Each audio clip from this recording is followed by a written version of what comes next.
Today's episode of PTG is brought to you by the one and only Trans Labs that brought the world two amazing products. First off, Transfuse, which is a hydration multiplier, and most recently, they just dropped Transcend, which is a nootropic energy formula. No matter what you use, when you choose Trans Labs, you are going to be boosted and you are going to be ready to charge the paintball field and win out there. With Transfuse, that is a premium rapid hydration multiplier and immunity fortifying formula scientifically designed to replenish you at the cellular level. And they use all natural ingredients in this product. We've got zinc, we've got vitamin B6, we've got vitamin C, sodium, potassium, choline, and it is an amazing way to make sure that you're hydrated and prepared to play top level paintball. When it comes to Transcend, that is a premium nootropic energy formula designed to increase cognitive performance, elevate mood and clarity while supporting long-term brain health, and it's going to leave you feeling great with no crash or jitters. It's one of the only products in the nootropic space backed by research studies to ensure the formula is correct for optimal performance. It is more potent than anything on the market, and it will keep you charged and ready to win out there. I take one scoop, but if you're stimulant sensitive, take a half scoop. And if you want that LFG dose to launch to the moon, dump 2 scoops in your drink and you are going to be flying down that paintball field. Comes in 2 delicious flavors, Baja Blast and Skittles Candy for the Transcend. And for the Transfuse, they have 2 new flavors as well, Pineapple Express and Hawaiian Punched. So if you get a chance, head over to translabs.com. That's TRANZLABS.com. Use code PLAYTHEGAME and you'll get 10% off. If you subscribe to a monthly delivery service, you also get 10% off as well. So you can take advantage of 20% off on these products. Head over to translabs.com and give it a go. This episode is brought to you by Lone Wolf Paintball. They are an amazing online supplier and have been around since the beginning of the game as Michigan's premier paintball field and paintball supplier since 1987. They are rapidly expanding into the online retail space and supplying everything you need to be the best paintball player you can be. They have got it all. Head over to lonewolfpaintball.com and shop all of your favorite brands. And they also boast amazing customer service and will have this out to you with same-day shipping, which is amazing. It's always nice to know that your stuff is on its way immediately so you can start to use it that very next weekend of play. Check out their YouTube, Lone Wolf Paintball, and their Instagram at Lone Wolf PB, and stay up to date with all of their deals and sales. Play the Game podcast is immensely honored to have them on board, and we cannot wait for you guys to check out lonewolfpaintball.com and become a part of their community.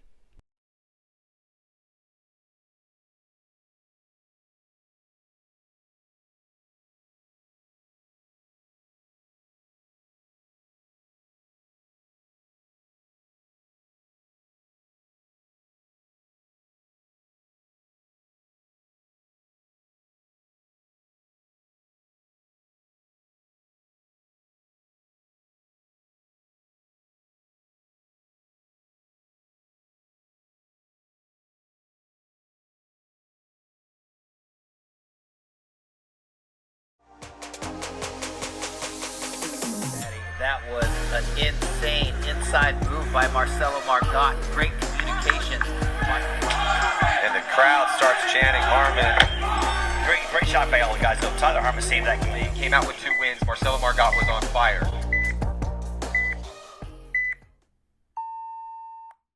Yes, sir, PTG Nation. We got Archie Montemayor on the show number 11, the big 1-1, and he's coming to have some fun with us all. Thank you so much for joining us, Arch. How you doing, bro?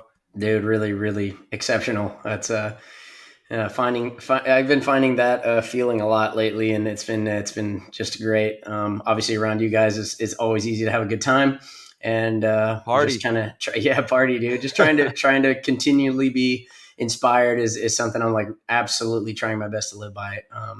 Over the past few years, and it's been finding some good stuff my way. So I've been enjoying a lot lately, and I'm excited to be back on here to just kind of chat and kind of tell stories and enjoy, kind of these moments, as the ones that we're in right in the very present, so Yes, looking sir. forward to it. Man, I love that so much. And being exceptional, that's a choice, like you're choosing to experience this that way. And it's something really profound, that is hard to find. But when you catch a rift, as they say, or, you're in the flow, in the moment, it's really easy to find how exceptional life can be, because every moment is so unique, right? Every moment that we're living is a miracle, essentially. And when we start living like with that type of joy for each moment, it starts to light everything up. So it's really cool to always pick your brain. Thank you for, you give so much time to the PTG fam and the PTG nation. So we always salute you on that regard. And we can't wait to dive into, I'm sure you got 1,000 things cooking up, having great times, experiences. So we're stoked to dive into it. Sick. Yeah. Bro, Archie reached out to me and was like, hey, you guys have a guest next week? Like, want to come and hang out, talk, shoot the shit? I was like, damn, hell yeah. Send it. We usually have to go do the hunting. Yeah. I mean, I don't know how often that does happen, but, it's been a few months, and, lately I've been feeling really, really great. And, I don't know, it just felt like about that time to have a good conversation with you guys. And, I kind of was already looking forward to it then. And, I'm glad it's working out. So yeah, we should be a good one. Well, dude, Archie, it's always that man. time. Let's go. Agreed. I mean, us too. I for the listeners, especially, I know that it's really important to have people that you can listen to and be inspired by. That's been a huge part of success in my life, is being able to have people that I look up to, that I can actually gather information from. And the more content from them, the better it is for me. There's been a lot of different athletes and philosophers and businessmen in my life that I really aspire to do little things like. And if they don't give me anything, then I can't get that inspiration, and it's kind of a thing. And you're one of those people. Absolutely. Every show that you've come on, I mean, the PTG world absolutely loves you. Everybody is so excited that you're back on again in the Discord. They're definitely excited about it. There's tons of questions nuts for you later. Yeah, 100%. But it's just kind of the impact you've had on the game, right? You're one of the absolute titans of the game, one of the all-time greats, somebody that I've gathered a ton of inspiration from. And so to have you, wanting to come back on the show, man, thank you for that. We really appreciate it. And I know a lot of people are gonna be thrilled for the combo, man. I know we got some fun stuff to chat about. Definitely. And just to touch on what you're talking about, Marcelo, you guys fill me up too, man. I'm so inspired by you guys. You guys have done incredible things for a long time. And obviously, like, the PTG is just an extension of your careers, which is such a beautiful thing. And obviously it's blossomed in this, like, just fabulous community you guys have. And, it really is an honor for me to be a part of it, to come on here and have a space to have these conversations with really great people. I mean, that's exactly what, paintball has given us for so many years. I mean, it's like, it's easy for me to feel emotion just talking about those kind of gifts that we're given. So, anyways, thank you guys for, again, it's easy for me to show up one night or, one night a year, a couple times, every few months. It's a lot more work than that for you guys. And so for that, we are all in debt or in service to you guys for giving us the container. I don't know, dude, you're becoming somewhat of a regular. Yep. We can find ways to get in here a little more. Let's go, man. That's so amazing, dude. The honor's all ours. We just feel grateful to be a part of paintball, man. This is one of the best sports in the world, and we're on the forefront of it all. There's still so many people that haven't experienced this amazing game, and that is exciting for the world.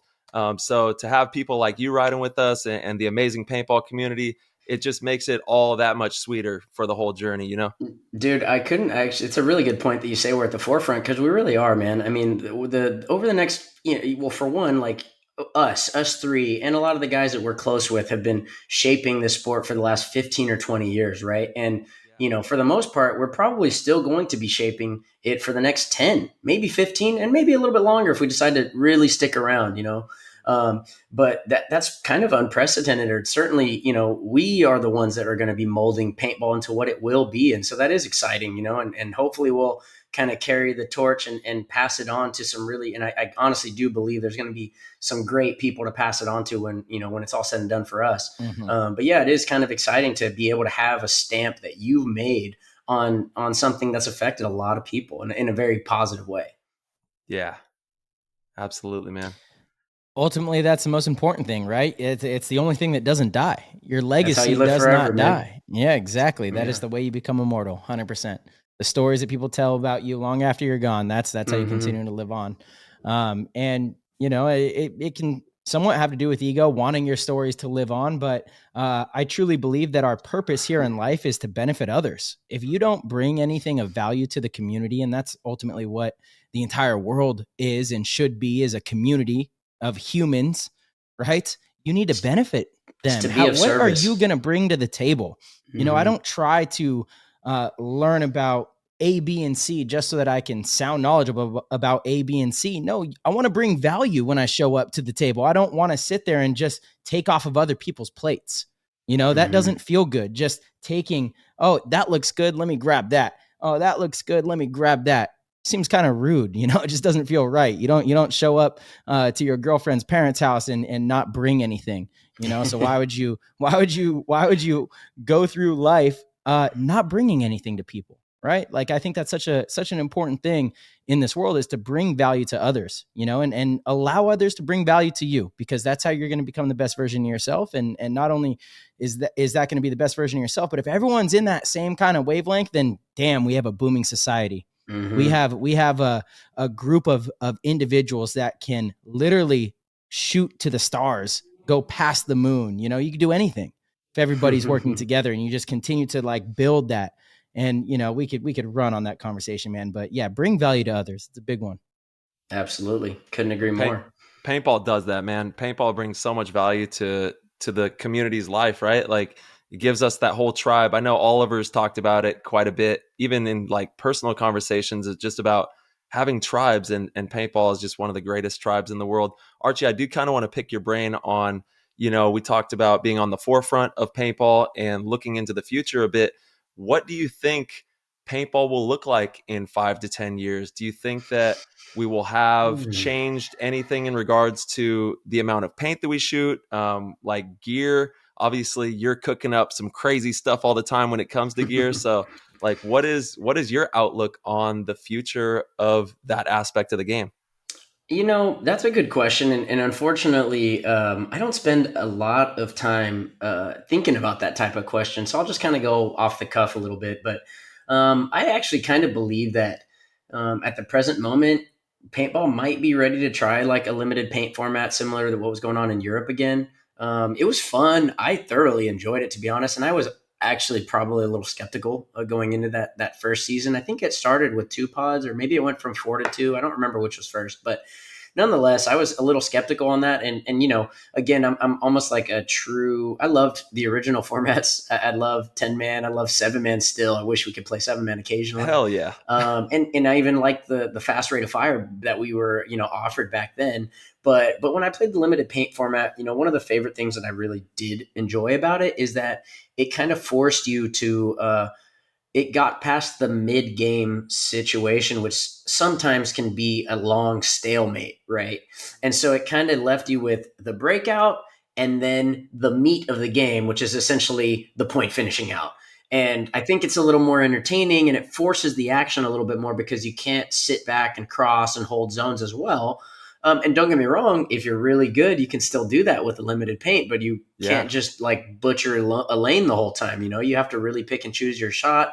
And, you know, timing is a big aspect of that, and certainly a skill that is involved. You know what I mean? So you could still choose to do that if you wanted, but you weren't incentivized so much to carry 8 pods in the closest bunker to the start gate and just dominate, right? And don't get me wrong, like, not saying that I don't do that sometimes, but, you know, Yeah. because again, you still have to play the Do what you strategy gotta that do to you think win. is best. Exactly right. And a lot of times both teams do that. So it's just one of those things. However, that limited paint format was a really fun way to kind of up the action a little bit and get, Yeah. like I said, you know, maybe more points in, and really what you ended up with a lot less stale time. You know what I mean? Hmm. So you know, maybe that will I love happen. that. Outside of that, you know, I can only hope that the level of play from, you know, maybe teams 7 to 18 will start to get to fully further develop, and, you know, us to see even more upsets. You know, I think upsets are fun, they're exciting,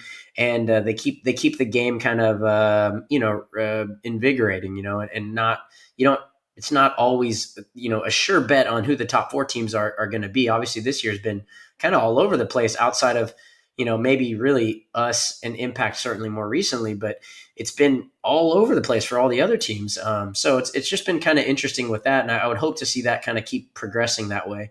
As far as gear is concerned, it's really tough at the technology that we're in currently for something really game breaking to happen, and that happens in other industries too.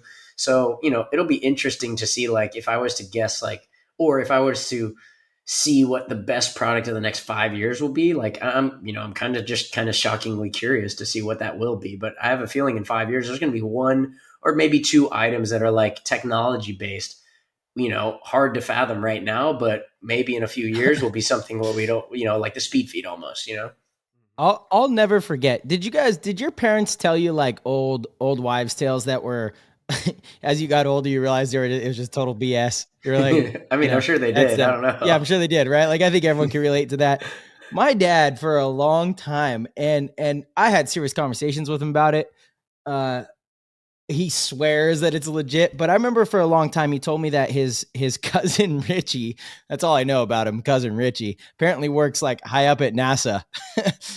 Okay, Dad. All right. Let's go. Says that, and this was like probably 15, 20 years ago when we kind of first got into paintball. My dad was like big on like selling paint and doing all sorts of different business, things in paintball.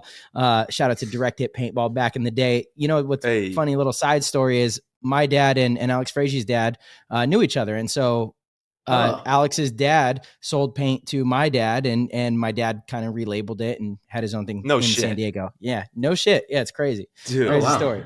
But anyway, he always told me that his cousin, that's actually even crazier, is Alex's dad's name is Richard. But anyway, my dad's cousin Richie, who works for NASA, said we could easily design something to where you wouldn't need that tank. You wouldn't need a compressed air tank. You could have a device about 2 inches long that can do something to generate enough energy to shoot a paintball. Yeah. And I was like, changer. I don't know, Dad. That seems pretty crazy, but it's I don't coming. know if you work for NASA. If you work for NASA, then that's probably possible. To me, it doesn't. Yeah, I mean, I'm certain that is possible. It just may or may, the technology just might be very expensive to do it right now. It might not be, might not make sense to yet. But I mean, that might be the next thing that actually does change the game, where we're having portable compressed systems. I don't know. I think so, and I'll tell you why. Because that would make the game way more feasible for a wider range of players. Having a compressed air system to that which we need in order to play is just not that feasible for a lot of people, I don't know. To me, that makes it as accessible as, like gel blasters. Yeah. Assuming you could keep the cost down. Yeah. Right. So, and you could even have something. Yeah, because I know, March, you like obviously the way the tank. Well, like we've trained with this tank. That was my point. Yeah, exactly. 20 years. You would have to have a stock. Yeah, you just make a stock. You'd have to have a stock. It's just like an AR or something. Yeah, totally. Yeah, totally. And this could become even more realistic if the format did go to a limited paint style. And the way that I envision a limited paint style, I don't want to corner it. I don't want to corner it at 4 or 5 or 6. I want to say you can go out with anywhere from 4 to 6. If you choose 4, go with 4. If you choose 5, go with 5. Choose 6, but like leave a little bit of a window there. 6, I think. What do you mean? Well, if you give people the option, then that means that the paint format would be 6, right? Exactly. Yeah, but I think that you would have to make it where you can go 4 to 6. I guess it doesn't matter. They can run around with 3 or 2 or 1, but you're not going to have. It doesn't matter too much. How many pods Tyler's going out there at 4. Dude, I've been rocking 8 lately, dumping. Bro, that's too much. I've been rocking 8 dumping lately. But that's, it's just all positional. You guys know that. Like wherever we got to go to do what we got to do is what we're going to do. But 100%. Preferably, yes, I'm going with 4, sending it all the way to your side. Better. And we're going for it. That's why I do like the limited paint format in Europe. Playing with 4 pods on your back, you're right, Archie.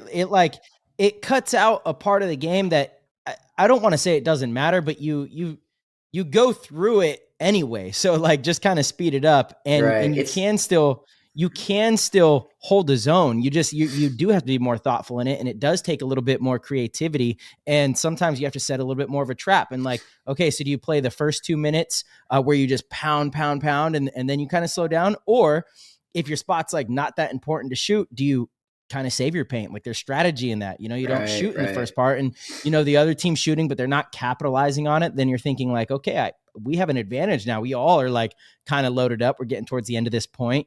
People are a little more enticed to make moves and like go for opportunities. I think if we move towards a more athletic league, that's a really positive thing, whereas 8-9 pods in the back is like, I don't know, it's kind of boring. And it kind of handcuffs Trozen with the type of fields that he could make, because he doesn't want that. Nobody wants that, right? Nobody wants the slow game. So instead of adding bunkers and making it kind of ridiculous, why not limit the paint instead? Right. I feel like that would be a better alternative. Yeah. Sorry, go ahead, Arch. No, I was just going to say, I mean, that's a really good point, because, you got to remember that for Trozen, he's trying to make it exciting. And so if his way of doing that is basically making a bunch of pillows at the 50, and they make it to where it's, it's just harder to guard a zone.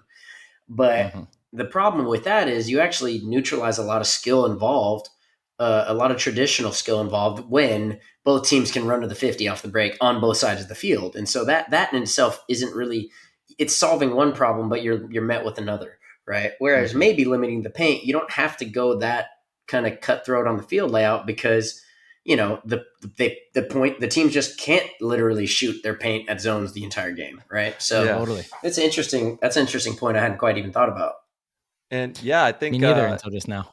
the pro circuit could even adopt that. It doesn't have to be for everybody, but I think anytime we could add more skill to our facet of the game and make the pro division as skillful as possible, I think that's always a good look for the progression of the sport. And I'm thinking about it more with like the way that the game would play out, and like these futuristic guns that are, maybe they do, maybe they don't have air, and they last about 6 pods, and then you roll back in and have it charged up somehow, or I don't know how it would look, but get it ready to go for that next point, however that looks.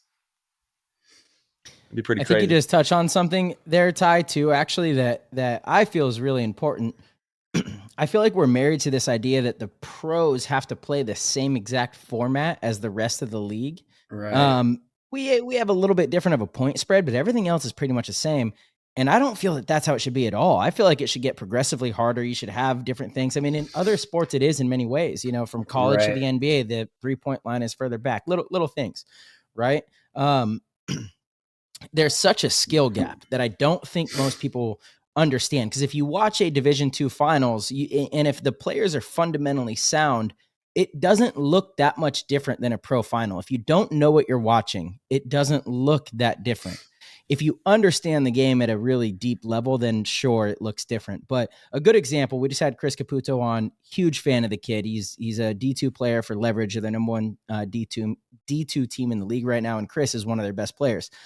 He's an absolute stud. But he was sharing with us that in Texas, Damian Ryan was guesting with another D2 team. Damian Ryan is an ex-pro, hasn't played pro in, it's been a while. 4 years? Dude, he's a beast.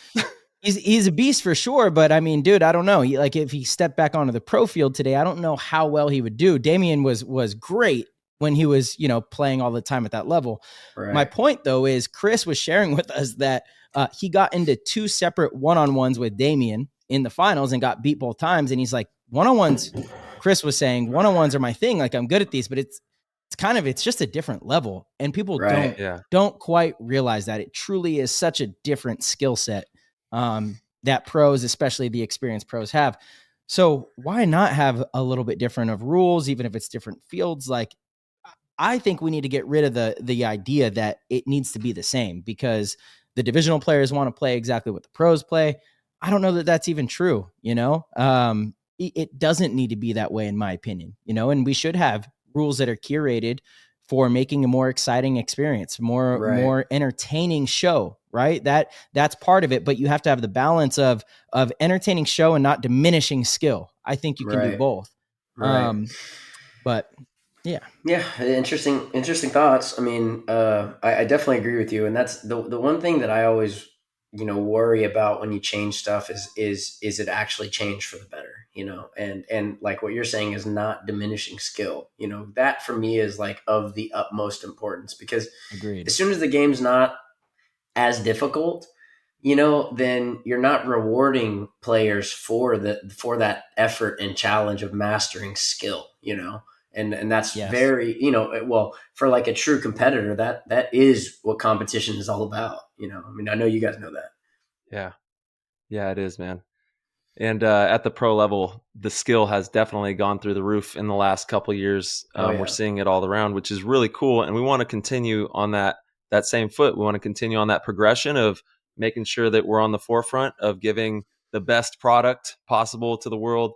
And shout out to Go Sports for putting on this amazing show that we're able to all watch on our phones. I remember when I was, we were all younger, all of us here, you had to get your ass to the paintball field and watch some paintball. So to be able to have it on the phone is game changing. So major love to them for that. Speaking of getting to the field, if you guys are like on the fence about going to World Cup and you like might have the time off or something, you're not sure if it's worth it, fucking go to World Cup. Go. This year's going to be epic, dude. It's going to be such an insane event. Archie, I want to pick your brain a little bit on World Cup. It's obviously already the last event of the year, which is insane to me. I honestly, I feel like it was a month ago that we were at our preseason practice and you came out here and we went up to Big Bear. I feel like that was so recent. It's really strange to me that we're already getting ready for the final event of the year and then we're heading into the off season. It's like such a weird thing, but I don't even know where I was going with that. I kind of lost track on. We're just talking about how special World Cup will be. Yeah, I mean, time flies while you're having fun, man. And it ain't just for you, man. It's been a quick year, man. And yeah, it's hard to believe it's going to be 23 here in a few weeks, basically. It's crazy. But yeah, World Cup. I believe it's going to be the biggest event ever again. That's what they said. It seems to be happening that way. I spoke with Tom like maybe 2 weeks ago about a couple of things, and yeah, I guess up to that point, that was the fastest sign up they've ever had, and they should be punching through their numbers from previous year. And yeah, I mean, World Cup is always just such a cool event. It's special. There's so many people there. Everybody's kind of looking at new gear, and just the kind of the atmosphere is just so potent. It's easy to just be smiling the entire week. It's fun. And yeah, I know we're going a little bit earlier than normal events too, which is, I look forward to being with the team that long. It just in general, it's just always a good event, and it's fun. Yeah, like I said, just that atmosphere is just so palatable, man. You just want to eat it up. Yeah, man. It's the best. And it never gets old. Like, this is like my 20th one, or maybe 21st one, but it just never gets old, Yeah, I feel you, man. Dude, I got some crazy World Cup news to break here on PTG. Oh, let's hear it. I don't know if it's World Cup news. Spice it up. I don't know if it's World Cup news. Maybe it's World Cup news. Might be. Arch, guess who's coming to practice? I know who's coming. Mr. Wang himself. Wangeroni. Oh yeah, dude. Oliver is in the U.S. right now. He will be there weekend 1 practice. Yeah. Well, I wouldn't be shocked if he ends up going to Cup. He's gonna play. He'll be at Cup. He's gonna be at Cup for sure. He's going too. Okay, he's gonna be there for sure. I mean, they're gonna have like Hormesis whole thing, and who knows? That'll be so exciting. Who knows? That's gonna be awesome. No, I'm looking forward to seeing him. It's been many years since I've seen him. I'm pretty sure the last time I saw him was in Europe. I think he played a season of Europe after he stopped playing. And maybe I'm wrong on that, but I feel like the last time I had a conversation with him in person was at a World Cup in Chantilly.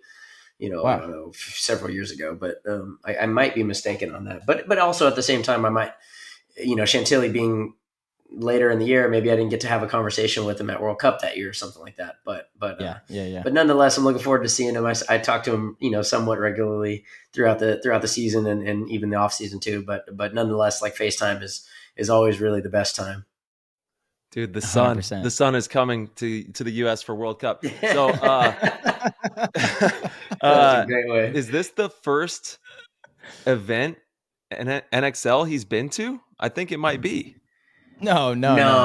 Well, World Cup, dude. We won World Cup 2015. No, All no, over was I there. know, that but was- that since was, he moved, that was I think this PSP is the still, first.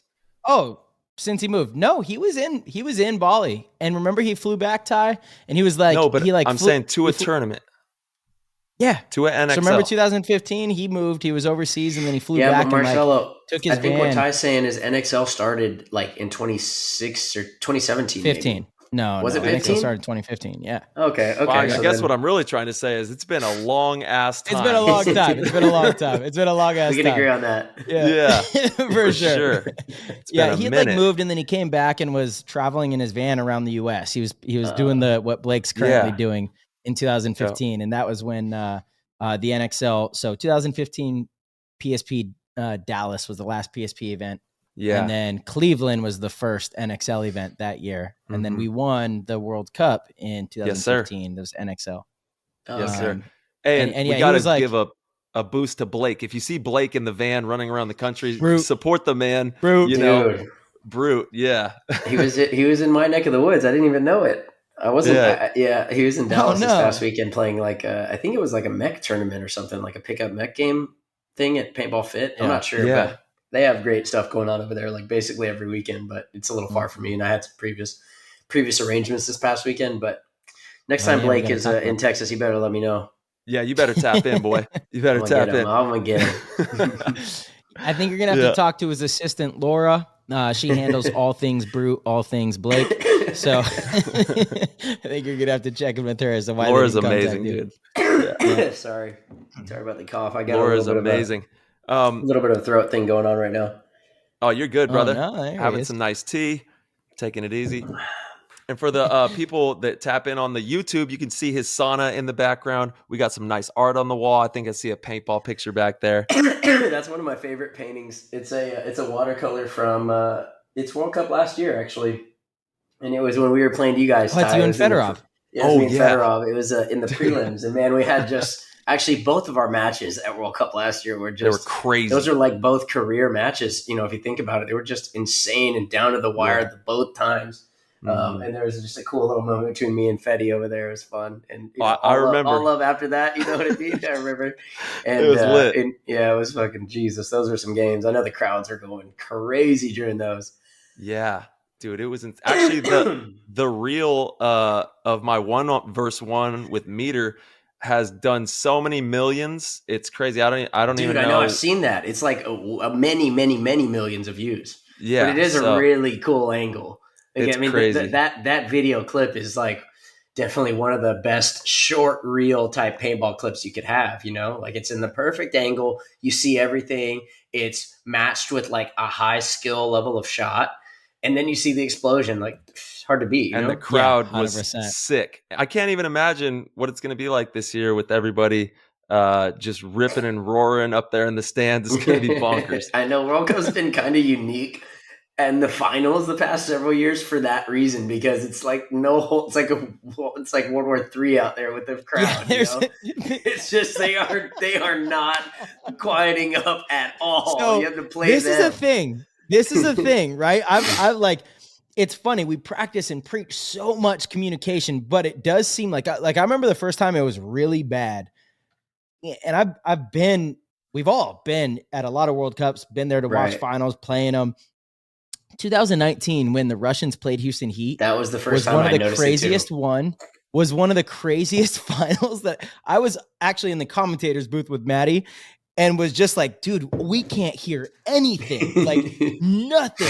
And the play style reflected that because Oh, there was no teamwork on it. There was no teamwork. It was literally like you have nonverbal cues and you're just trying to follow through maybe with a game plan. You're playing off of each other. That's what it was. It was move after move after move.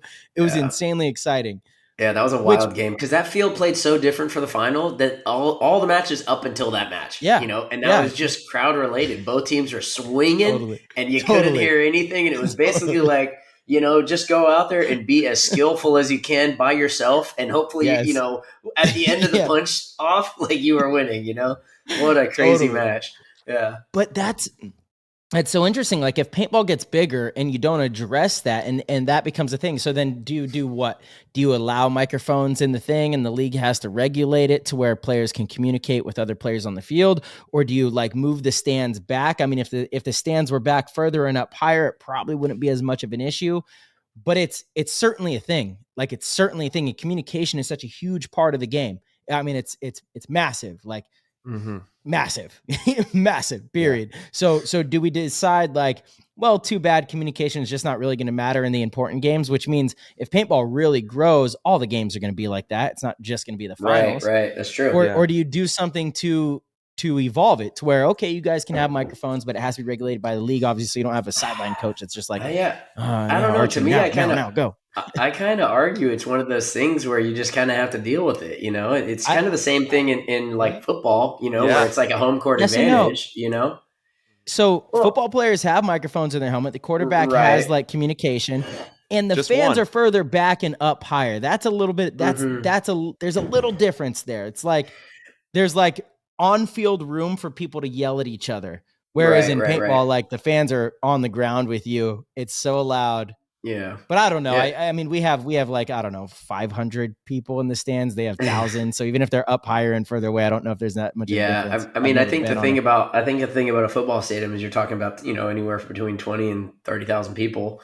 And, you know, even with the microphones, you see it when the away team is on offense all the time, where they're just like, you know, all right, we're kind of, it's just us now, you know? Yeah. So dude, this is why hand signals are fucking important in paintball. Like every time I bring this up, see, here you go laughing, bro. Every time I bring this up, Ryan, Alex, they just make fun of me. And I'll never forget, like years ago on the Ironman, we brought hand signals into play with the Ironman. It was like me, Mouse, little Brandon, Stephen Pitts, you know, and I'll never forget, we're in a semifinal match and we actually didn't need the hand signals because of the crowd, but it was just, we were all the way across field and you're like doing things that tell you exactly what the situation is. And it was fucking great. Like, I'm like, dude, we need that because we're going to get to a point in the finals where we can't hear each other. And so what do? You go rogue. Yeah. I mean, I think it's just like anything else. If you can, add something to your system, no matter how complex it is, if you can find a way to make it work, you're better armed. Yes. You know, there's no doubt about that in my opinion. You know, just finding, you know, it's just one of those things. It's another, you know, part of the repertoire that has to be trained and taught and understood well in order to be effective, you know. But it's definitely, you know, you don't got to tell me that. I definitely agree that, you know, being silent and still transferring information, definitely an advantage. 100%. Yeah, hand signals as voice. Yeah, you know, whatever. You got the hand signals. Because like Arch said, anything that you can add to the repertoire to make yourself more prepared for any moment that arises, it gives you an advantage when it does happen. Even if it doesn't, you have it in your pocket, you know? And I will be the first to say I'm super excited for these problems to arise as it grows and becomes this huge monster of a game moving into the future. You know, I'm stoked for those problems to have to be met because it means that we're going to have a lot of people watching paintball, a lot of people into the engagement of the game. So it'll be definitely a bonus when we see those problems. Yeah. That's true. Yeah, that's definitely a bonus. Hand signals. Problem solved. They're in, dude. Hand signals they're in. They're in. Hand signals are in. The new black. I want to see hand signals at Cup. Yeah. But Tyler, you guys can't use that. That's intellectual property. We've been on theft, that. So you guys can't. We already been doing it. Dynasty started everything. He started everything. Just ask Ryan and Alex and those guys. Yeah, you know, jeez. Me and the Moorhead AARP actually. Club. Me and Moorhead, we have a system that we use actually. So it definitely does work, and it's, you know, sometimes you need just, even if it's just one little bit, one little thing. We're like, hey, we're gonna just use this. If this happens, throw it up. And it's just like Arch said, you know, one little for the listeners, Ty, you can take. for PTG Nation, for the listeners, can you share with us what that system is? Yeah, well, it's just simply in regards to kill count, ball count, where they're at, things like that, Yeah, no, I know, but like what the actual. Yeah, of course. Yep. I'll definitely send that right out to you. Coming right over. Coming right over. Just you can forward it to my email. Yeah. Coming right over. A little bit of sign language. But you're right, March. It's definitely something that we're gonna have to meet. And I don't know how the microphone thing would pan out. It would really have to be taken very seriously, because anytime that cheating's involved, it is a bad look for the whole game. So we want to make sure that that doesn't happen, so that we don't have to have that stain on it. And, I guess it could everything could go through the Go Sports channel, right? Like if it was supplied by Go Sports, the microphone, so that they could like tap in when they wanted to, if they want the audio. That'd be a really interesting way. It would make it pretty easy. Yeah. I think. And talk about the show as well. Talk about accentuating a show if you can toggle through onboard. That'd be an interesting way to view something. That's for sure. And granted, that is the future. I mean, I'm sure they already do it with football and other professional sports, and we're not talking about a world-class level of technology, but to be able to do that, it's not that far out. But having where you can certainly on an internet stream, not like a cable-based service, but on an internet stream, being able to log into a certain audio channel where you're listening to a specific player for a specific purpose, or multiple players, or you're hearing all their feed, something like that. But that would be a pretty fascinating way to watch paintball, I'd imagine. Hell yeah. Speaking of audio, I heard there was rumors you're into music, or possibly going to tap in on some musical stuff. Is that true, or was that false? So I would say it's somewhat true, partially true. I am learning how to DJ and produce sounds, produce music. Yeah. At the same time I say that, I am learning. So I am like at the beginning of preschool. With regard to the level I wish to be at, right? So much fun though. Yeah, it's incredibly fun. It's definitely something that I'm quite literally looking forward to over the next several years, and I really believe it's going to help me spread good message and kind of live another life worth leading. And I think it's going to keep me young and keep me sharp, and and connect with people. And ultimately that's I think what for me a big goal is to connect with people in a broad range, and kind of to share good messages, and so I'm quite literally looking forward to it quite a bit. Still learning, still figuring things out, still kind of figuring out what I'm going to need to do in order to be a real master at it. But it's been fun so far, and I'm really enjoying myself quite a bit. It's another example of just bringing value to others, right? That's an offering. You're learning something that will become an offering to others. Right, essentially is what that is, Yeah, absolutely. And, I mean, it's something I've been thinking of a lot lately. I brought it up in the beginning of the show, but it's like, I put myself through strenuous like bouts of learning about something. And I've questioned myself, like, why am I doing this? Is it because you want to sound cool or sound smart or impress people? And you can kind of trick yourself into thinking like, yeah, maybe that's kind of vain, but it's not. The foundation of it truly is, no, I want to be valuable to other people. I feel like that is our purpose in life, is to be valuable to the community around you, to your loved ones, to be more helpful, be more thoughtful, be more inspiring, to be able to help other people achieve things or appreciate things or whatever it might be. And that comes from putting yourself through the gauntlet sometimes of becoming really excellent at something, or really knowledgeable in a certain field, or whatever it may be. And that right there, Archie, is a perfect example of it. You want to learn music, become really good at music so you can share a message, and ultimately that is so that it could benefit others. So others can take that and appreciate that, and it can have value or add value to their lives.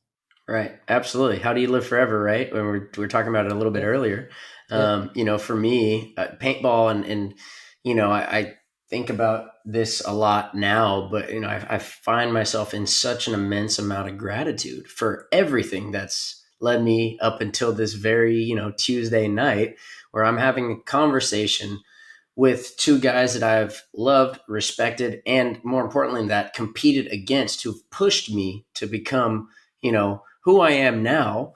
And it's as a result of us pushing each other and us finding out what we can really be if we apply ourselves, right? We're able to kind of rise up a little bit and have a little bit of a container to talk about issues and all kinds of things that have meant something to us or to people we know, and to continue to do that is, in my opinion, just a life worth living, and not just in paintball, but in all walks of life, and so to take kind of those same lessons that we've learned in paintball and to try to apply them to other things that you do, and it's like, I forget what that saying about a river is, but it's like, you can go to the same river twice, but it's not the same river and you're not the same man. And honestly, that's totally the absolute truth. The more you learn, you can do the same things, but you're now looking at them through a completely different lens. And now you're able to build upon that learning to learn even more. And the more and more you learn and the more you understand things, honestly, you're walking around and you're starting to see the bigger picture on so many different issues and things and ideas. And the better you understand them, the better you're able to dish those ideas out and serve them up for people to understand with you. And when you're doing those things, man, it's an incredible feeling. It really is. I can't explain it enough, but it's like you're overflowing with an immense amount of joy, and all because likely you started putting yourself through the ringer a long time ago. Oh yeah. Can we get a round of applause one time on the I was ready for it. Yeah. So hey, I gotta say, shout out to Bill and Ted's Adventure for the most excellent lifestyles. I'm probably dating myself a little bit there, but man, the most excellent, you know what I mean? And that's what it's all about. And I do also gotta say, PTG Backstage for Life at your DJ concerts. I don't know what you're calling yourself, but we're excited to see it. I don't know yet. I haven't put enough thought into that yet. Send it. But yeah, absolutely. I can't wait. I can't wait to the point where that's something that is coming up. And I look forward to connecting with, hopefully a lot of paintballers in that space as well.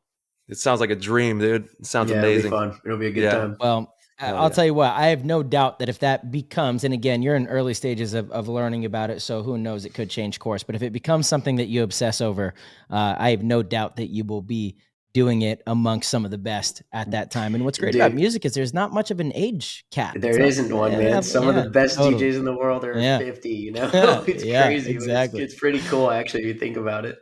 Oh, yeah. And then not only that, but the aesthetic, the imagery, the facade of like being in your 40s, 50s DJing, people love that. They love seeing that. It's a pure art form, man. It really is. Yeah. Damn it. I wish I could pull up. I wish I could pull up this picture. Sorry, Arch, of you from Burning Man right now on the show. I don't have the ability through the Zencaster to do that, but Which one is it? You look like a DJ. Oh, you know what? I could pull it up on my I phone. think I'm rolling. How about that? I think I know what you're talking about. Let's see. We got to dive into that. For it. Yeah, we will. How was that crazy experience, dude? So for me, I've been wanting to, I think Tyler, you mentioned this too, but I've been wanting to go to Burning Man for probably close to 10 years, a long time at this point. Yeah. And for whatever reason, it wasn't like, I wasn't in a place to make it just an absolute priority. Unfortunately, I think the first year I was actually going to go was going to be 2020.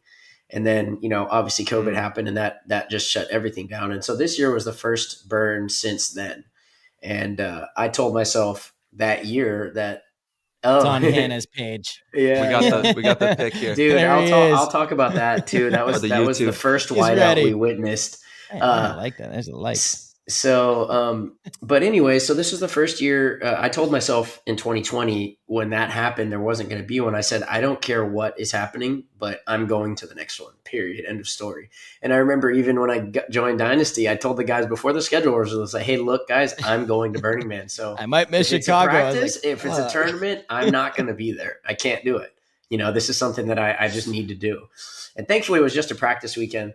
But yeah, we set out, and honestly, it's logistically Burning Man is a very, there's a lot of things that are involved. For one, it's expensive. For two, it's a week long, right? So you don't have phone service. You're completely off grid. So what day does it start and end?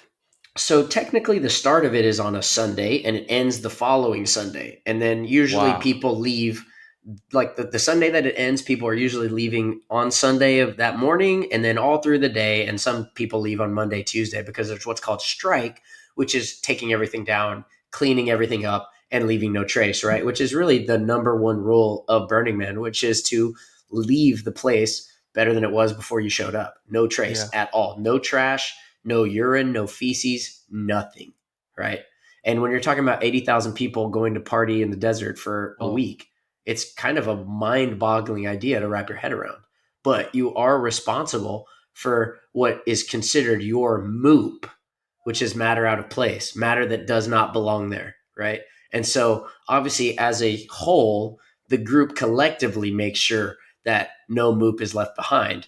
And yeah, I'm sure some people are kind of carrying more than their load and some people are probably, not quite doing their part. But as a group, that's the way it is, and so even just those simple concepts right there, you can already understand why this type of a thing is different than almost everything else in this world, right?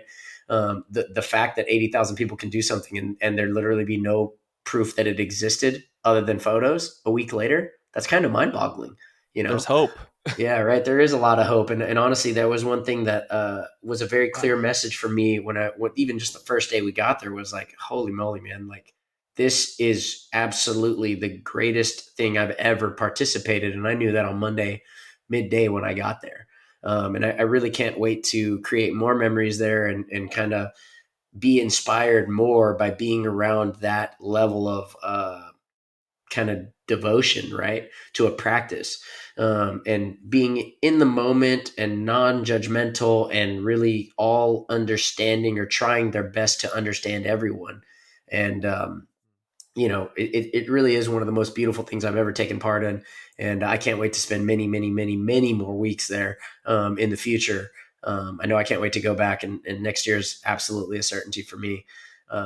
But yeah, I mean, I've got some pretty hilarious stories. That story where Marcelo put that picture up, that was the first, what they call at Burning Man is a whiteout, which is essentially where kind of a dust storm hits and it's so dark that you can't, I mean, not so dark, but the dust is so cloudy that you basically can't see even just a few feet in front of you. At one point, I couldn't see my hand extended, and if you think about that, that's kind of wild. Have you ever been in the circumstance where you can't see your hand? No. Not a sandstorm. And that would happen for hours. Well, yeah, never mind. Yeah. I don't know if we want to know that one. So we had some really fun, honestly, the whiteouts, the first one that was, we actually had quite a beautiful experience. Hannah and I were out riding around and we had gone to the temple that day. And the temple is a really sacred space. It's a quiet space and it's really meant for mourning. Either those that have passed or, anyone really that you're mourning for. And, we shared a really nice little moment outside the temple briefly. And then immediately after, almost to just cap off a beautiful series of moments, the first whiteout we had seen comes through and just totally humbles you in a way that you couldn't imagine being humbled, and so we have to wait it out and we're just getting blasted with sand and dust. And, eventually it subdued and we were actually after about like 30 minutes or so, we were able to ride our bikes and kind of at least see far enough to get to where we needed to go to our spot. But, one night in the middle of the night, the storm hit or, the whiteouts hit. And I remember one time we were driving through it across the center of the playa, which is the space that's in the big middle where all the art is, and it's just open space. So that's where all the music is played, or most of the music, and all the big art shows and the big music shows are played out there. And we're going all the way across from 3 to like 9 to our friend's camp. And I knock on the door and she opens it up. And I've got this funny picture, I'll show it to you guys, of me. And obviously at this point, I didn't really know what I looked like, but I looked like kind of like a snowman, but not fat. I was completely white. And she opened the door and just started laughing, and she just took a photo really quickly. It's quite a funny photo. I'll pull it up. Tap in on the phone. YouTube. Yeah, and it's a good one. See the pic. But other than that, I'll tell one really funny story that I think could only really happen at Burning Man. So so one of the things that happens at Burning Man is you can be a part of a camp, and if you're a part of a camp, it makes it a little easier logistically on you. Most camps will provide power if you purchase it, and so then with power comes a little more comfortable week for you, right? But if you're a part of a camp, you don't just pay to be a part of the camp. You also, and this is also one of the things that makes Burning Man special, no matter what camp you're in, you have to volunteer service, whether for a few hours, a few times a week, right? And so for us, our camp brought this. Most camps have some type of offering that they bring to Burning Man for everyone else to enjoy. And one of the offerings that our camp brought was a trampoline park. And I mean like a very big, badass trampoline park. And anyway, so one of our shifts was to watch the trampoline park, basically greet people coming in, let them know to take their shoes off. And that's pretty much it. Are you going to tell the full story of this? Have I told it to you already? Yeah. Okay. Yeah. I'll tell the story. It's good. It's worth it. It's worth it. So anyway, so we're there for like 30 minutes, and we're in an early morning shift. I think your shift was at 10 or 12, which out there is pretty early. And this guy shows up, and he's like, "Man, I can't believe I found you guys. I've been looking everywhere. I had such a great time at you guys at your at your trampoline thing last time." So that was 3 years ago, right? 2019. Yeah. So I'm like, all right, cool. This guy really likes trampolines. No big deal. He's also wearing a tutu because it was Tuesday. So on Tuesdays, it's a thing. You wear tutus, right? Most people do. Wait, where's the photo of you in the tutu? I didn't have a tutu. Come on, I did find this one though. I don't know if you can see it. Oh, yeah, dusty. Yeah. Oh my like God. My beard, my hair. You look like Jack Frost. Yeah, it's pretty funny. So that's great. And my eyes are just all red, of course, but you got to have goggles out there. That's and I was wearing them, but still, like when it's like that thick, it's hard. Oh, jeez. So, anyways, I'll make the story kind of quick. So he's in there and he's like doing flips and stuff, and he's actually teaching other people how to do flips. So this guy, he knows what he's doing at a trampoline. So maybe 30 minutes later, these two girls pull up on their bikes, and one of them's like, "Oh, do you want to jump in there?" And the other girl goes, "I don't know. The last time I jumped on a trampoline, I almost shit my pants." And I mean, I'm thinking in my head, that's kind of a weird thing. Like I've never almost shit my pants. It just shoots out. Yeah. So our other lady that was guarding the tramp with us, we kind of looked at each other like, really? That's kind of strange.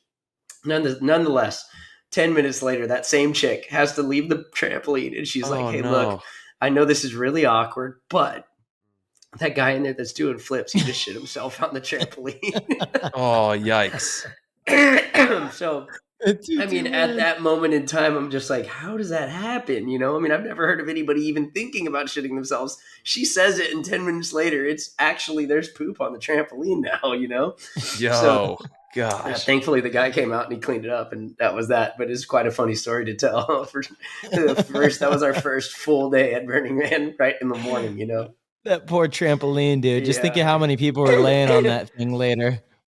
It got cleaned up pretty thoroughly. I will say that. Yeah, he did a good job. But what sucks is funny is he walked out, and I was kind of thinking, I was like, okay, it's me and Hannah, and then this other girl that was signed up for the shift. And I'm thinking in my head, I can't make them clean it up. I thought for sure that was going to be my service for the day. And thankfully he came back and he's like, "Dude, I'm really sorry, whatever." So it was funny. Hey, fair enough. But you got to serve. You got to serve. Yeah, I mean, no, don't get me wrong. I was prepared to. I'd gotten some cleaning supplies already, and being able to pass them off to him, and he did a good job.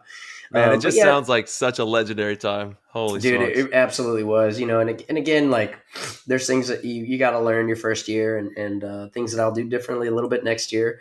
But the biggest takeaway for me is that I had some of the absolute best kind of short, brief conversations with total strangers. And, when we were the drive and all the logistics of doing it and making it happen. And, you've got this like kind of long buildup because we drove there. And even if you fly there, there's still a lot of logistics involved. You got to get a bus ticket and you got to make sure your stuff gets there. and getting the camp sorted and all that stuff. Like there's a lot to do and a lot to take care of. But all of that kind of building up to the experience of being in a community with that many like-minded people there for basically the same thing you are, which is to love, understand, and enjoy yourself, just hard to top. I can't really explain it much better than that, other than you kind of got to be there to experience it. And I would thoroughly recommend it to anybody that wants to experience like a totally different level of joy and understanding, because it's just so completely unique. And the people that make that a priority, well, those are the people that you're seeing out there, and those are special people in my opinion. And for the most part, anybody that's ever recommended Burning Man to me in the past, again, those are people that for whatever reason I've held in high regard. One of them being Oliver Lang. He's the first person to ever tell me about Burning Man, and I can't say that he missed the mark when he just explained it and described it to me many, many years ago. Archie, I have a question for you about Burning Man. You had quite a few conversations with the individuals there. What were like some of the common professions of these people? Curious about that. That's actually interesting. That's actually, I don't know if I did this consciously or not, but I didn't really ask that question very much. It's a weird, yeah. It is kind of a weird question. It's because to be honest with you, the answer didn't matter. And it's weird to ask a question like that there specifically. But if I were to take a guess, I would say a high percentage of them are artists of some type or business owners of some type. And that really is probably the truth. But there's also people that are just free-willed people that make it a priority, that may not have a ton of money and may not have, a whole lot of offering, but they understand the importance of being in there in that space and how it can maybe propel you towards these things, yes, of worth and of merit and of value. Right. And, you just, for me, the one thing I wanted to do was all I wanted to do was soak it all up and be as inspired as possible. And it's kind of funny because I felt like on Monday afternoon, that first sunset, I had already was overflowing, and I had some really incredible experiences throughout the entire week. And, we partied, we laughed, we cried, we felt, we looked at a lot of art. We had some really beautiful conversations. We danced, and we did some stuff that I've never done before, those are all fun too, really great experiences. Yeah. And I met people that, otherwise I wouldn't have met. And even since then, I've hung out with some people from Burning Man that don't live here. I met some guys from New Zealand that I saw this past weekend. They came down to Austin for ACL. And we partied, awesome. We had a good time with them this weekend, and some of my friends from Oregon that we met out there. And now those people, they actually just bought a home in Austin as well. And we hung out with them too. And, it's just pretty cool. It's similar to paintball in the sense where you can meet anybody from anywhere in the world at an event like that. And, you befriend these people and they become, people that are inspiring to you. And hopefully you're giving back that same level of inspiration to those that you may meet in some level, at some base level. Hopefully you're doing the same. And if not, hopefully you get to the point where you are. Yeah. It's a timeless event of moments. I would imagine it's just surreal. And there's so many large structures that they build out there and just amazing art. It's crazy. That's the most shocking part about it, is when you get there, even just on the first day, and you realize the magnitude of how many people are here and how this was even possible to happen. You realize how much people do to make this happen. One of my good friends here in Austin actually made an art structure to take to Burning Man. And this structure was like 25 feet tall. So you have to build it, construct it. You have to get it inspected by the Burning Man, crew. And then you have to take it all down, get it there via a truck or some other. I don't really quite know how that part of it is done, but UFO sure. It's essentially freight, whether it's UFO freight or, American freight. Yeah. And then you construct it. And so essentially what happens is there's called build week. So the week before Burning Man starts, if you're an artist or if you're building a structure, you're allowed to go early to place and construct what you've got to construct. And some of these things are like, you know, a small mansion built in a week, you know, like some of these arts are like considered a little village, you know, and it's kind of crazy. You know, there's one that's like a 3-story, like a climbable structure with multi levels that you can walk around on. You know, it's kind of nuts that can go up in such a short amount of time. And then at the end of the day, on that next week, it doesn't exist anymore. Gone. It's either burnt down or they took it all down and took it home. Yeah. Really quick, I just want to touch on why I asked that question, Archie. It's not from my own personal curiosity, right? I just like you probably would have never asked the question of, what do you do? Because again, that's I don't really care. Are you a good person? Do you bring enjoyment to others? Are you good to the people around you? That's like the most important thing. Right. My curiosity comes from though places like that where you have such a vast group of people. You're saying 80,000 people that leave and leave no trace. So that's like a small example of a community in a short period of time, right? Mm-hmm. And seems like for the most part, it's excellence. It's a lot of happiness, good stories. I'm sure there's got to be some bad stories from Burning Man. Maybe the guy that shit his pants on the trampoline probably maybe not incredibly stoked about the whole thing, but for the most part, I feel like successful people, and whatever you define success as, I'll tell you what I define success as. For me, success is being happy in what you do every single day of your life. Absolutely. Having enough money to support yourself and not worry about every bill that you have coming forward. You can't argue that money's not a factor. It is, unfortunately. You have to make enough to where you're not stressed about every little thing. If you break a leg, like, can you go to the doctor? You got to cover the bare necessities. But outside of that, to me, it's truly about just your genuine happiness, like how you feel day in and day out. The people around you, do you have a good circle? Are you enjoying life? That is successful. Do you love what you do? Or do you clock in at 8 a.m. and you spend 8 hours a day hating what you do? And unfortunately, a lot of people do, and they're scared to leave and go and try to pursue their passions because they feel like this is the safe job. This is what's best for my family. This is what's best for myself. And in some cases, you might be right, but I got to say, I mean, how many people do you know that have the safe job, whether it's accounting or whatever it might be, and all of a sudden you get laid off? There is no safe job. There is not. That is the reality of the economy. If the economy goes down, jobs get lost. And so your safe job, quote unquote, is no longer safe. So why not pursue something that you truly love, something that you truly enjoy? I'm always going to be a proponent of that.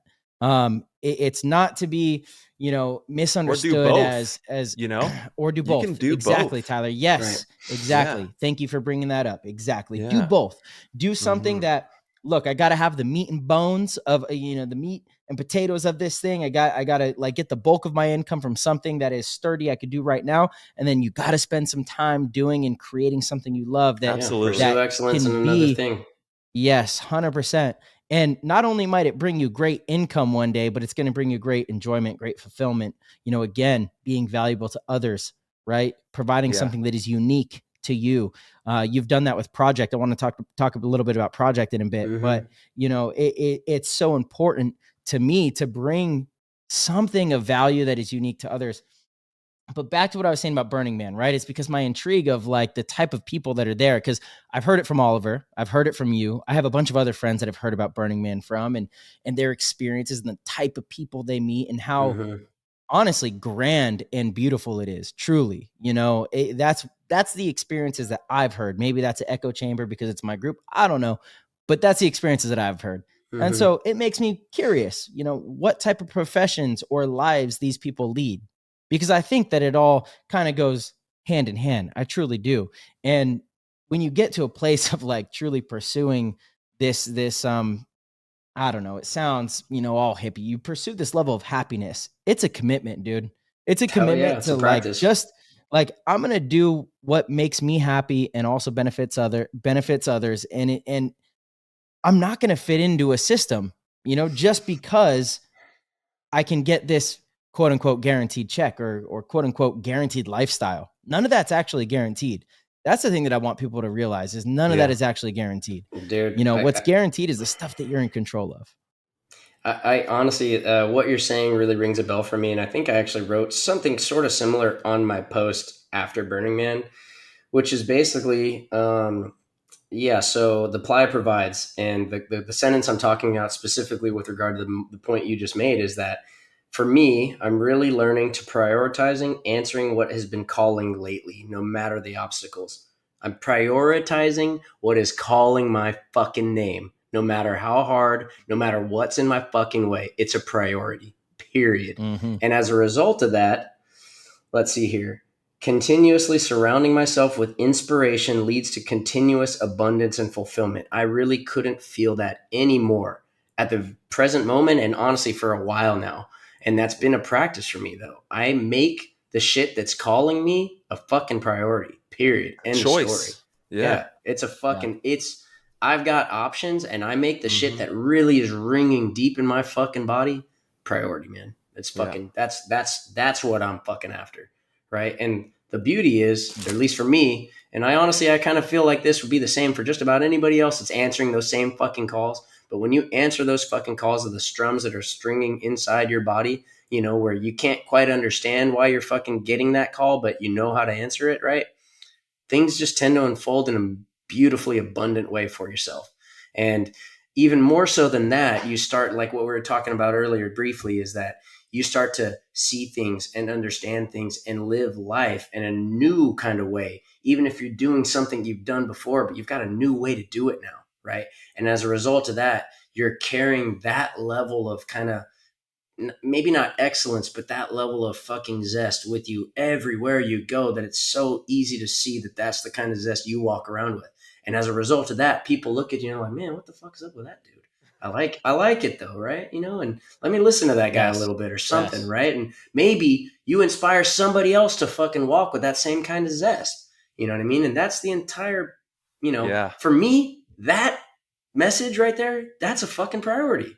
It's a hard priority for me, you know? I can honestly say that over the last year, 2 years, few years, that the stuff that I've been doing, and, you know, there's a lot of things that I've been doing, you know, but the meat of it is that I can feel things that are not of this world, you know, and I can honestly say that.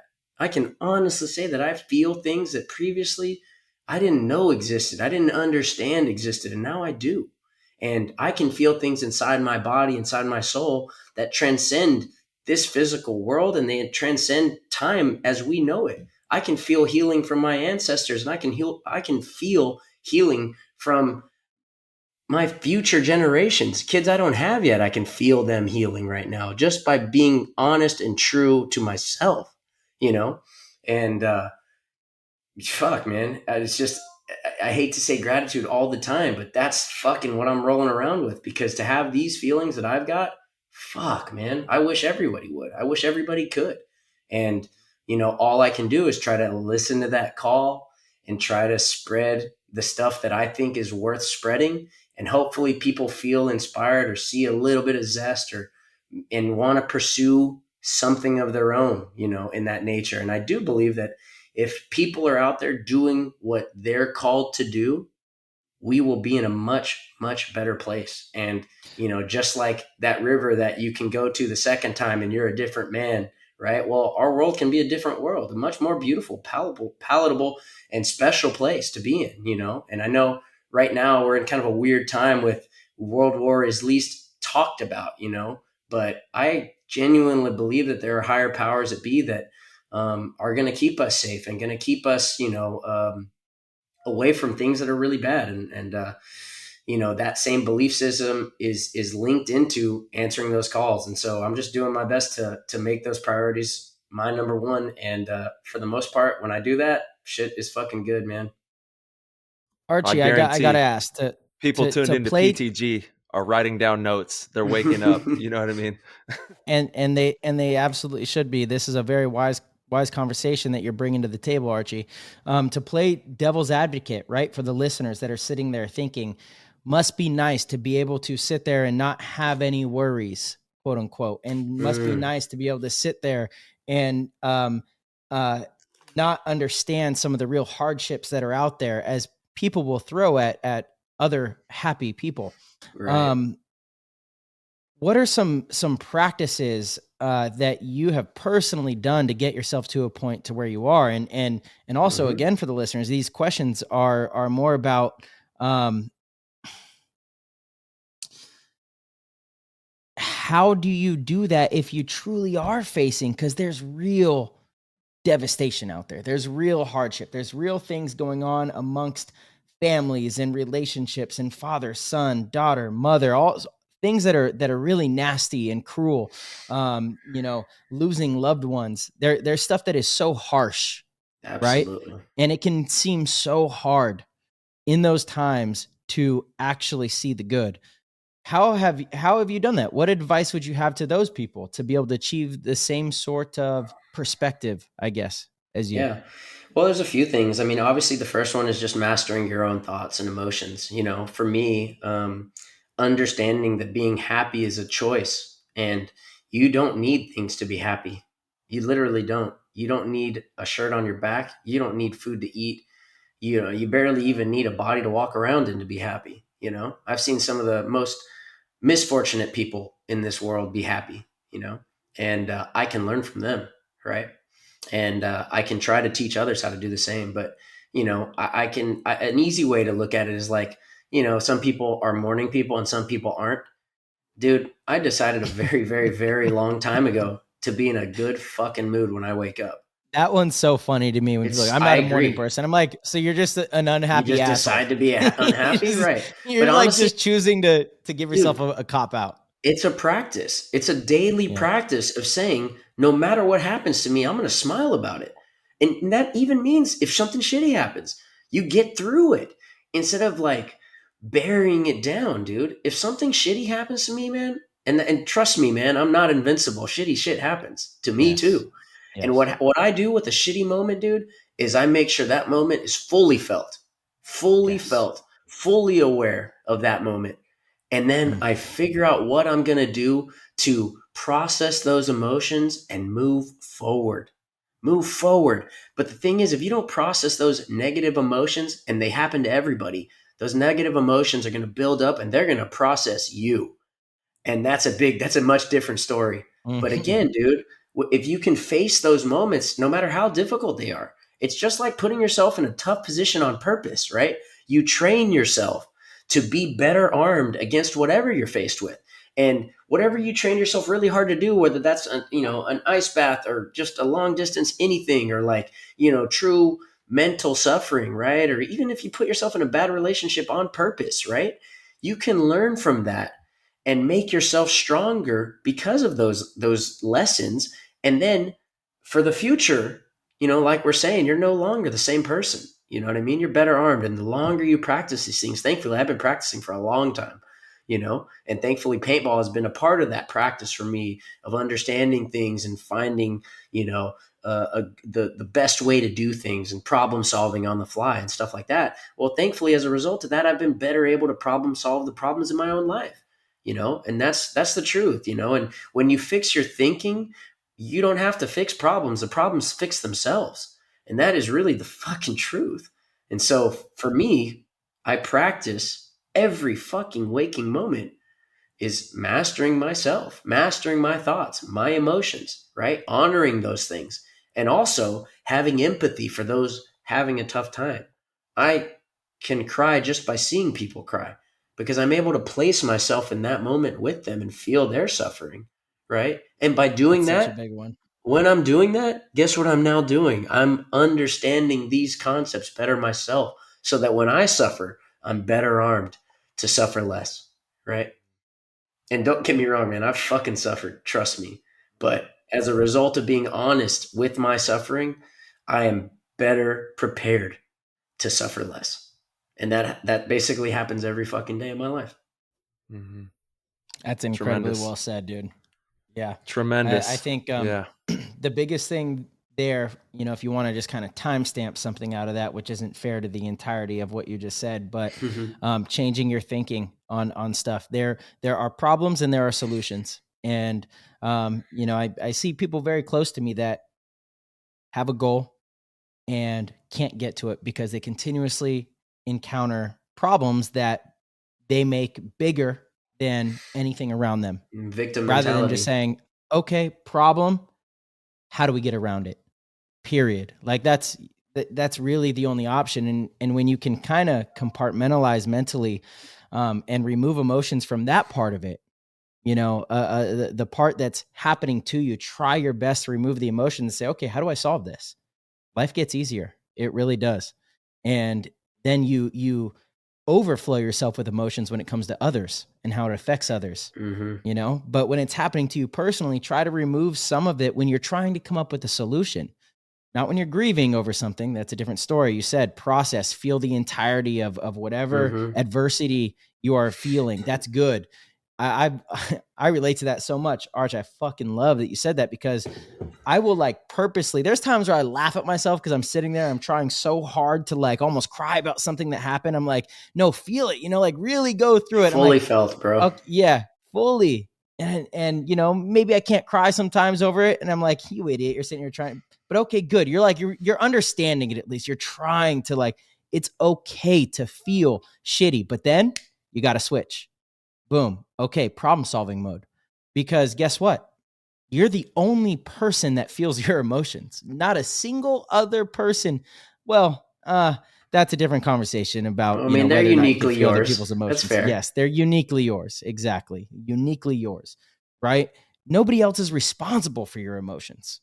So you have to, every day of your life, work towards being in charge of them and understanding that if you take the right steps and you make the right actions and you have this perspective of problems are solvable, that's the number one thing, they're solvable, then you're going to be able to find yourself in a better place. Don't let roadblocks just completely derail everything that you've done, whether it's a drug addiction, whether it's a pursuit of some business aspirations you have, or being a professional paintball athlete. You will not get to the end game of any of them without a ton of roadblocks. So you have to figure out a way around them. And you should also enjoy that process. I love when things difficult come up. I'm like, this is a huge challenge to myself. Honestly, it is, because it's painful. It hurts. It seems hard, and it kind of seems unlikely. That's badass. Cool. I want to do that. I want to see if I am up to the challenge. And you're going to fail a ton. I had this conversation with, it's funny, some random kid on Instagram, actually, that was messaging me about BKI, and how I got into teaching paintball. And I kind of I left it all out there for him. I was like, it's so funny. A lot of people kind of in paintball probably see me now as I've just always been good at teaching and had this platform and knew what I was doing. And it's so going to be further from the truth. I don't think anybody even really knows that before BKI, I had a full business with this business partner. Josh Saltzgaver, shout out to Josh. I know he just got back into paintball recently, but we had kind of a BKI type thing. And we were trying to do something along those lines, and we failed miserably. I booked a few things, but ultimately we just didn't know what we were doing. Period. I didn't really know how to promote the concepts or how to teach the concepts in a way that kept people engaged and kept people wanting to come back. And, the point of it was, I was telling him, I was like, BKI is like the finishing, the finishing touches that you see. You don't see all of the other stuff that I had tried and failed, and they're just not even relevant. Nobody knows about them. You just think oh, he tried this and it worked. No, it didn't. No, I got completely shut down. I had all my hopes and dreams in this one thing, and it didn't work, and even before that, there were other avenues that I was trying to do and create. It didn't work. But you keep going, you keep trying, you keep creating, you keep experimenting with new ways, new avenues. And you keep learning. And you keep learning, and so then I'm so much more valuable to BKI now because of those experiences. I'm like, that's probably not a good idea. I had experience that didn't work, and we went out of business, things kind of like that. But it's dude, that's the fun stuff, the trial and error, that's the stuff that you have to try to work around and accept the challenge and see how great you can become. Yeah. It's going to be a lot of work. That's for damn sure. Those are, it's a, a long road, but it's a good one, and I really believe that. And, again, when I'm met with stuff, for me, it's like everything is practice and mostly the practice of understanding myself, understanding what I'm looking for and those things that are calling me and making those a priority, but mastering your attitude, I'm pretty sure, I think that's like a Bruce Lee quote or something, but it's, master your attitude, man. That'll change your life. Absolutely. And the longer you do it, the more your life will be changed. Straight up. Yeah, it's all about the words, man. It really is. If you boil it down, it's the words we speak, the words we think, the words we communicate to others and hold relationship with.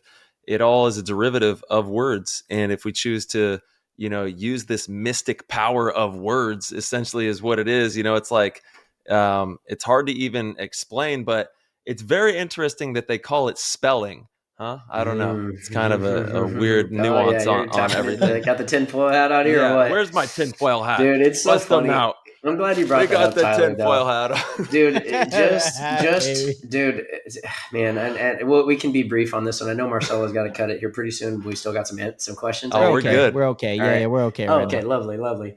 Yep. So first off, our thoughts, and this is something that for me, I've believed for a while, but certainly the last many years at this point in practice, I have a much deeper level of understanding and knowing on these concepts. But the fact of the matter is just by being a human being and thinking, you are setting things in motion, just by thinking. And one of the things that I love about Hormesis so much is that Oliver understands this concept quite well.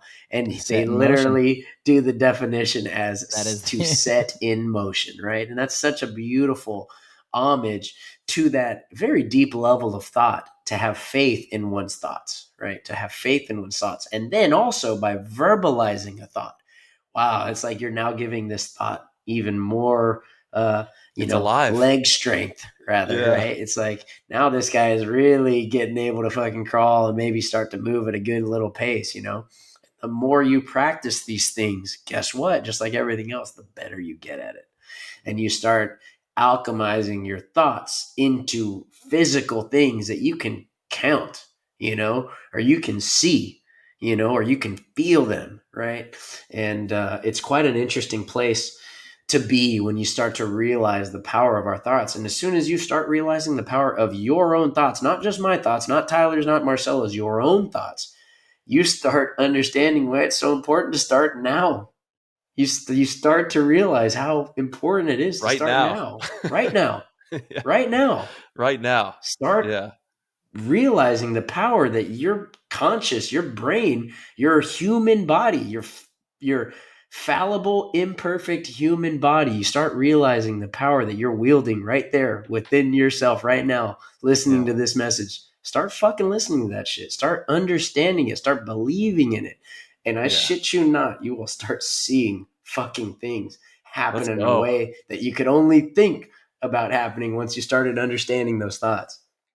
Let's go, PTG world. Fascinating shit, man. Light it really up. Is. Yeah. Love that. All right, we got to dive into Project. I know you got some sauce cooking up. So what's going on with Project moving into World Cup? How's everything been going with that adventure on that? Yeah, so I mean, obviously, since the inception, it's been awesome. It's been an incredible experience. At this point, we've got a lot of fans, we've got a lot of customers. At this point, our customer base is pretty big, and we've had a lot of success. I mean, we've made some really cool stuff, and honestly, one of the best part for me about making cool stuff is it's a process. You start from nothing, and then you end up with something, and usually it's a creative process where we're kind of going back and forth, and we're trying to kind of push the edge as far as design is concerned and like artistic development of anything we do, and it's been just a really fulfilling part of what, one of the many things that I do at this point. And it's been enjoyable. Obviously doing it with one of your best friends is like the cherry on top, in my opinion. And right now, for the next few months, we don't have anything really crazy dropping at the moment because we're working on some bigger projects that are, much bigger projects at this point in time. But, we've got basically our eyes on the moon right now. We've got some cool ideas that are long-term ideas, not short-term ideas. And You guys going to join PTG on the moon? Our whole game plan has been to be do an episode from the moon. Is that so right? We're going to have like so we'll see project. You there then. Perfect. That's great. All right. So there we go. Right.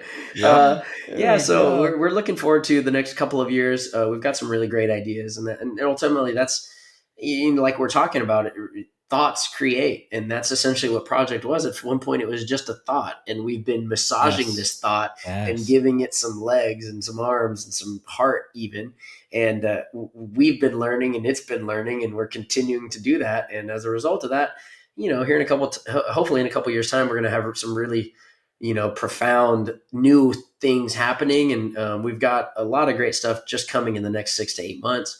And we're really looking forward to kind of talking about it, showing it to you guys, and just honestly meeting you guys and talking to you guys. Everybody out there that's been a supporter or a fan, likes our stuff.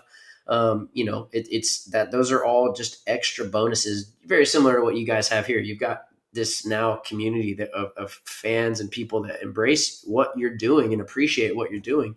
And it's really no different for us. It's been an exciting kind of run and chapter in my life for sure. And it's just been a really special thing. So like I said, we don't have anything coming out immediate future. I think we're going to maybe be dropping something in the next couple of weeks, but nothing like super big for at least a few months.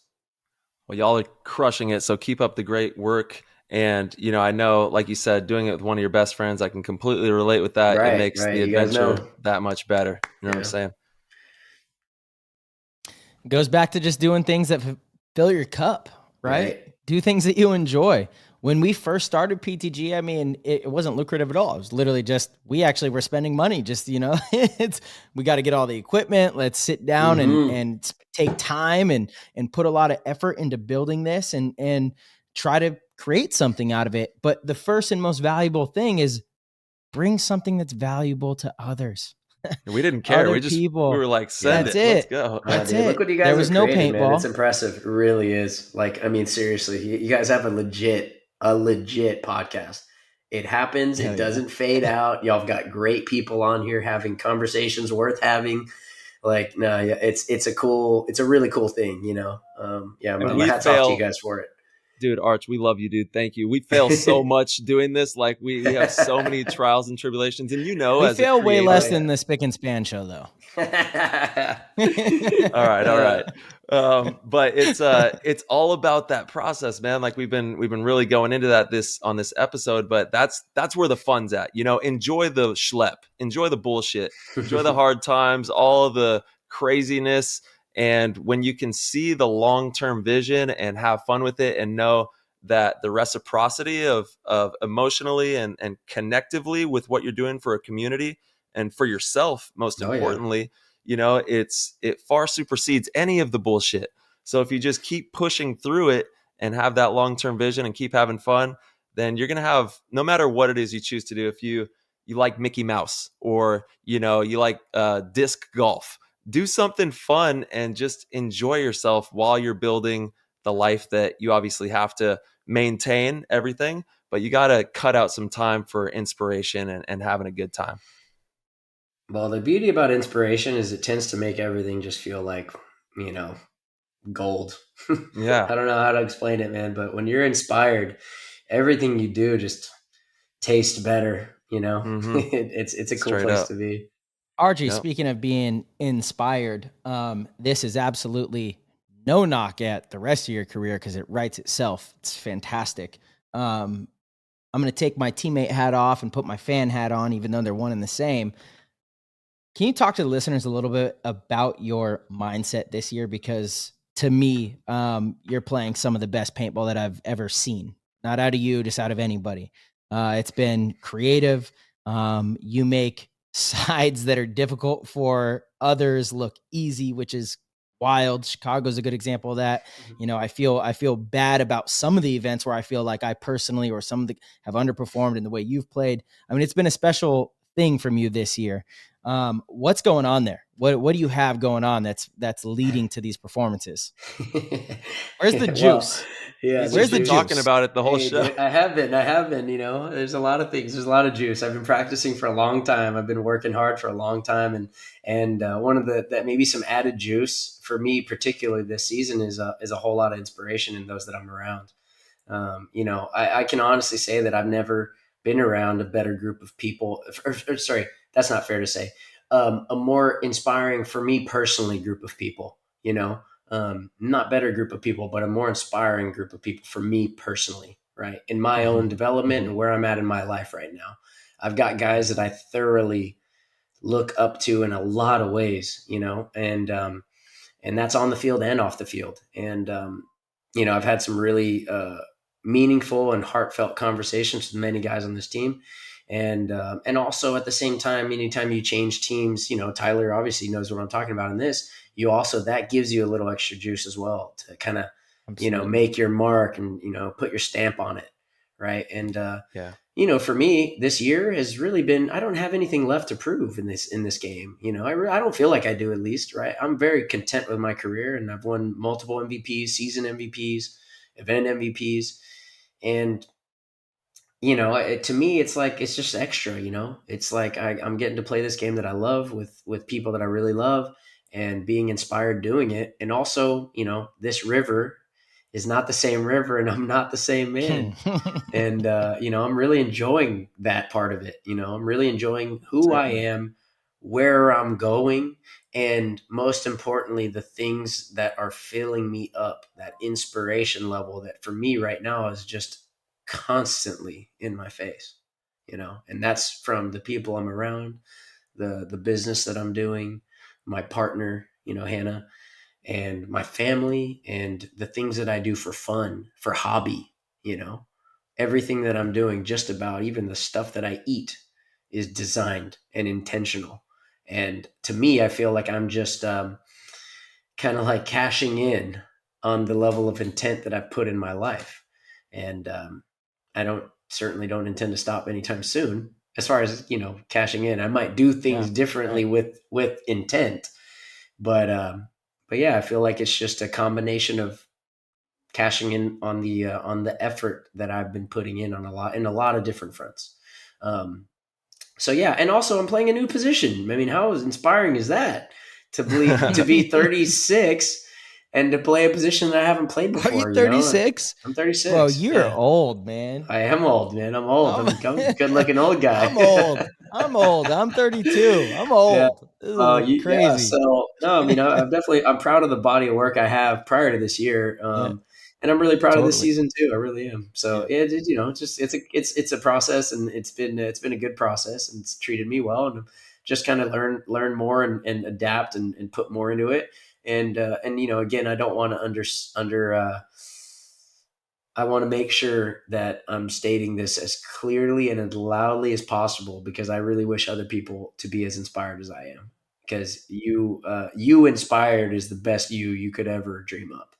And, you know, making that inspiration a priority, just like I was saying earlier, is very important to me. And I think it should be important to all of you. And the beauty of that, and the beauty of being like what I consider myself as like a true competitor, is that, Tyler, I wish that on you and your entire team and everyone else and everyone else's entire team, so that we can drive that level of competition even further, right? Because if we're all that inspired, or we're all that good, then guess what that allows me to do?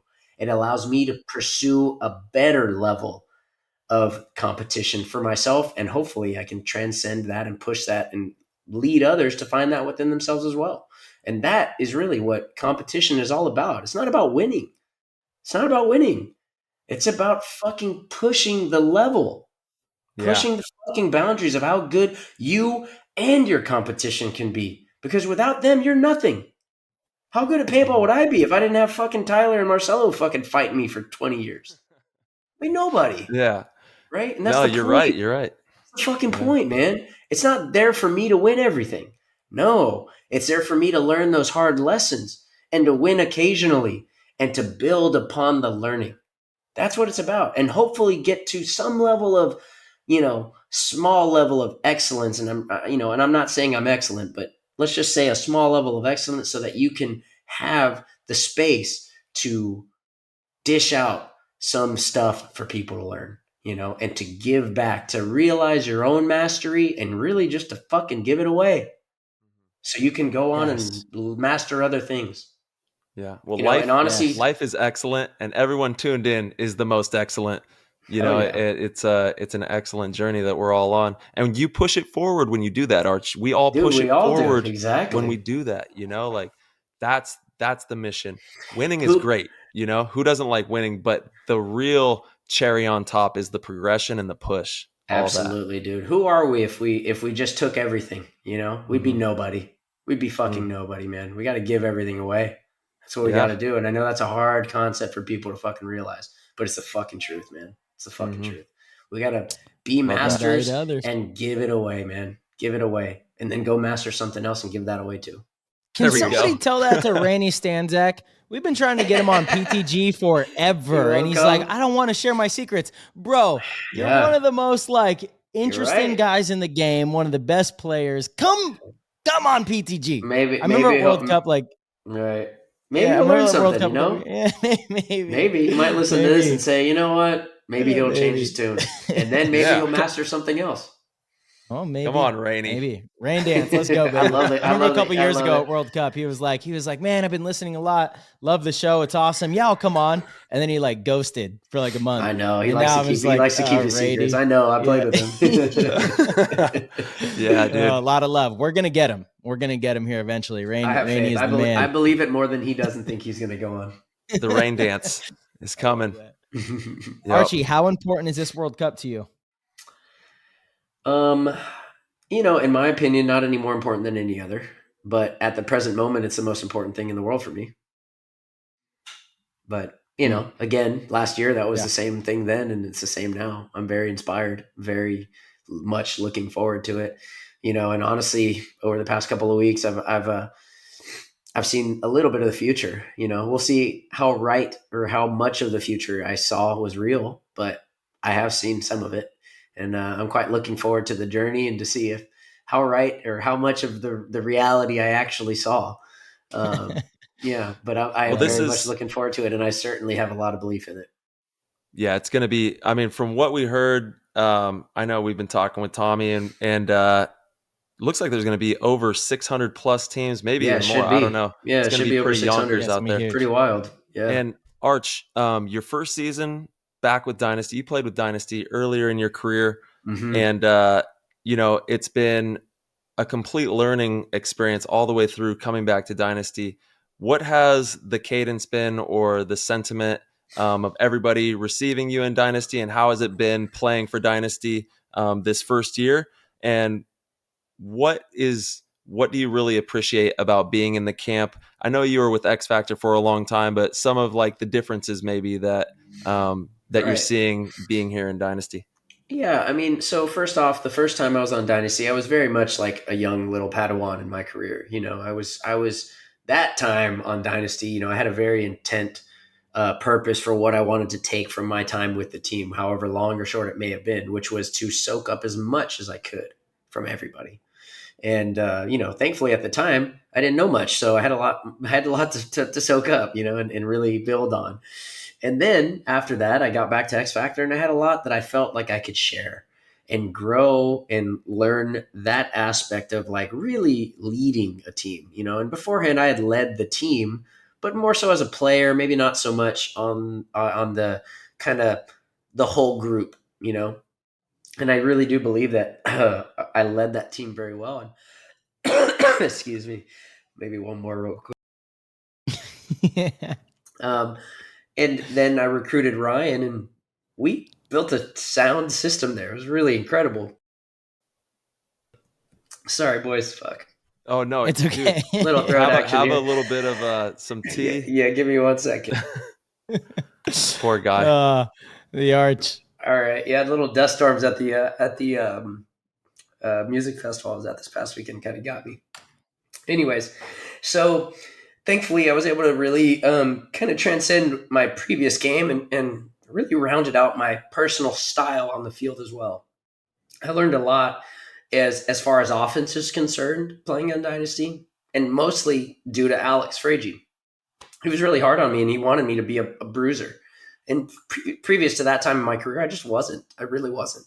And thankfully, when I left that team, you know, I was being honest with myself. And I sat with the emotion of why Alex was disappointed in me and why he was always tough with me. I could have easily just said, "Oh, fuck you, man. I'm already great." But no, I sat with those emotions just like what we were discussing earlier. And I realized that he has value and he has merit in what he's saying. And sure, I might be really good at my kind of defensive gunfighting game, but how good can I be if I can't do everything, you know? And so thankfully, due to him, I started to manufacture that aggressive game in my head and in my mind. And once it started from there, it was just easy and effortless. And I became a weapon, a monster, and I could play anywhere on the field, at all times. And I knew the circumstances for every position. And that allowed me to build upon even my prior mastery of certain positions, and as a result of that, it really turned me into the player I am today. And I'm really, really incredibly grateful for it. And then as far as the team dynamic now, and what I'm so really elated and over the moon about is that at this time in my life, as I'm getting older, we are who we are around a lot. And I just genuinely really look up to these guys as human beings, as other business owners, as other pioneers of this sport, as other guys that have trailblazed everything for this game, and I just really have a special appreciation for, this team and the guys that are on it and the type of feeling that I feel being around that level of kind of championship pedigree, and it really does fill me up and it makes me feel really great. And that's not to say anything negative about my prior team. It was just, a different level. It was just a different group of guys. And for me, I'd been there for so long and I'd done that and I was ready. I was looking for something to fill me up a little bit more going forward. And I'm glad I did it. I really am. I'm very happy. I've got some great relations. And at this point I would argue like Alex and I were, we kind of butt heads when I was on the team first. And now I consider him a very close and dear friend of mine. And that's something I'm very proud of. He's a different person as he was then. And so am I. And thankfully now we have quite a beautiful little friendship. And I'm looking forward to continuing that going forward. But yeah, I mean, it's a special team, dude. I mean, obviously, and anybody that's ever played under this team name, where it was a long time ago or more recent, you understand the Dynasty is a special group of human beings, and anybody that's ever worn a Dynasty jersey really does understand that. And whether that time is shorter or longer or lasts for forever, it's definitely probably met with some great memories and some hardship. And hopefully you move forward and you continue to be inspired and you learn from those things. Absolutely. Yeah. Eggies is like a little Yoda. He's like a little dude. Master Yoda. I love him. He's so witty, Yeah. and just like, how Yoda would like kind of play tricks and be funny, he's kind of the same. Oh yeah. He's a master. He's a master for sure. Definitely. He's definitely one of those guys you can always learn from. Yes, sir. Absolutely. Fellas, should we hop into some Discord questions? Let's do it. Absolutely. Yeah, shout out to PTG Nation. Yeah. If you're not a part of it, go to the website, click the Patreon link, and get tapped in with us. Everyone's going wild in here for Arch. So we got some questions. March, do you want to send out the first one? Dynasty Shadow. He wants to know, if you had superpowers, which two would you choose and why? Damn. Ooh, there's like no list of superpowers here, so I guess it's subjective as to what is constituted as a superpower. There's a multitude. Right. Okay. Well, let's just say anything that's like what we perceive as unhuman. I would argue that time travel would be just a for sure first one. I mean, absolutely. And honestly, a concept that I've been starting to realize, or I actually believe to realize at this point, is that basically if you can travel space fast, I actually believe at that point you can probably try time travel, because I think time and space are very fast enough. Fast enough. They're very related. Yes, they are. But I would say time travel, just because if I can go anywhere at any point in time, that's pretty, it's godlike for sure. And then other than that, I would say maybe some type of empathy power where you can fully feel someone else's emotion, right? Because if you could do that, then you should be able to build upon that much faster than having to feel said emotions yourself. You could learn from others' experience, not just your own. I would say those two. I don't know. It's hard for me to top that. Maybe those aren't like That's greedy great enough, too. but I think they're pretty, That's I great. think they're of merit. Dude. It's a great two. That's a amazing. fucking Kid Archie answer right there is what that is. All right. We got Yeah. Osborne for this. Archie, Osborne, what past? that's a good name. Let him know. There we go, Osborne. All right. Archie, what past or present athlete from another sport would you compare yourself to and why? Man, that's a really good question. And unfortunately, I don't watch like a ton of sports, but I have one of the sports that I have watched a fair amount of, and thankfully, because I feel like I have learned a lot about being good people and also being good athletes is tennis, right? One of my favorite things about tennis is that the guys that were at the top for so long, and kind of similarly to paintball, they kept pushing each other, and it's kind of a cool thing to say. But for that, and also understanding how difficult of a sport tennis really is, you understood the kind of work ethic these guys had, and so like for that reason, I would probably say that for me, what I could imagine is somebody in a similar space, or at least maybe goes through a similar motion, like what the way in which I prepare would probably kind of be like Nadal, in that he's a very cerebral guy, and he's got his practices and he tries to build on them. But reality is he's like a master student, and watching him play and the way he understands tennis, he's a student, and it's obvious. And that's the way I depict myself with relation to life and paintball. I really do feel myself as a student always, I try to learn from any circumstance, whether that's a stupid person talking to me. I mean, I can learn from a stupid person, a lot more than he could probably learn from me. And that's because I'm a student. Love that. Interesting. Yeah, absolutely, dude. Man, Tennis is so hard. It's just very insane. hard, dude. You got to have a certain level of it's fun. effort just to get to the point where you're swinging back and forth, not just chasing balls, where you can actually get in a rally. It's a hard game. I love it though. It's a good. Yeah, it is. Great exercise too. All right, Clint Riddle. Archie, your play has often been described as a work of art. Most artists begin by emulating artists they look up to until they discover their own creative voice. Who were those players you emulated, and is there a specific match, point, or practice where you felt like you found your creative style? That is a great question, and I Absolutely. For one, thank you. I feel honored for anybody to describe, essentially the way I play the game in that level of a conversation. To me, artists, I don't really hold much in higher regard than the word artist. It's something I strive to be in many facets. And artists are the people that I look up to. I really do, because they're creating their world as it goes. And that really is, there's something beautiful to be said about that.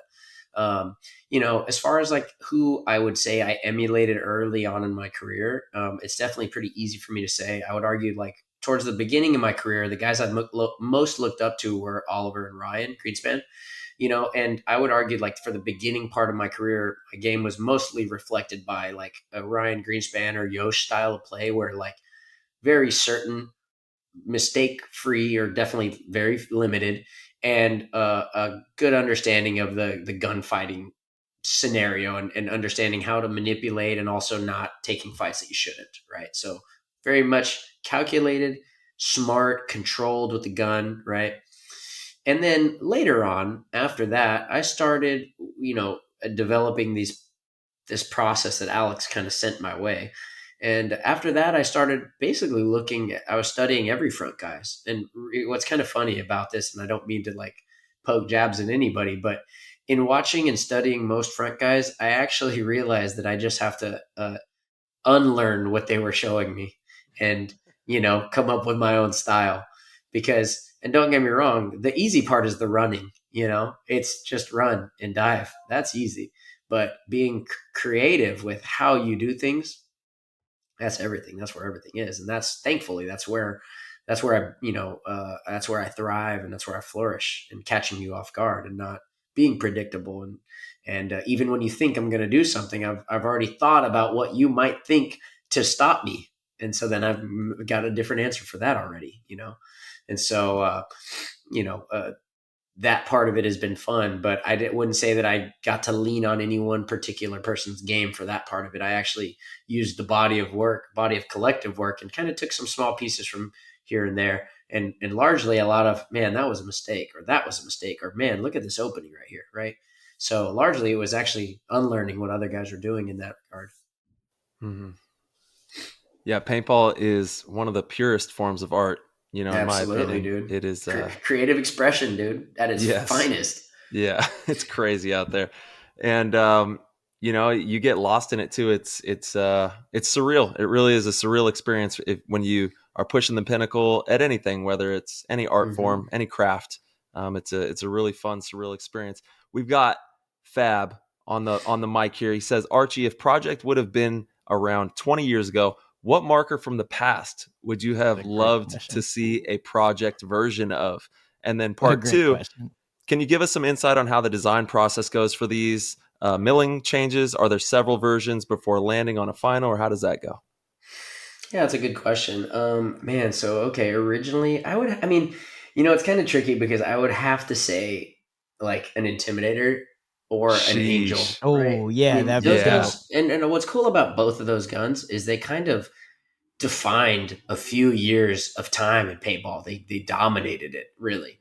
And they also set the bar, like Angel obviously before Intimidator, but then Intimidator came around and they set the bar high, and it was high for a while with those, but yeah, so honestly, doing like a cool Angel would have been awesome. It was really cool. And also that crazy body, there was lots of work with there.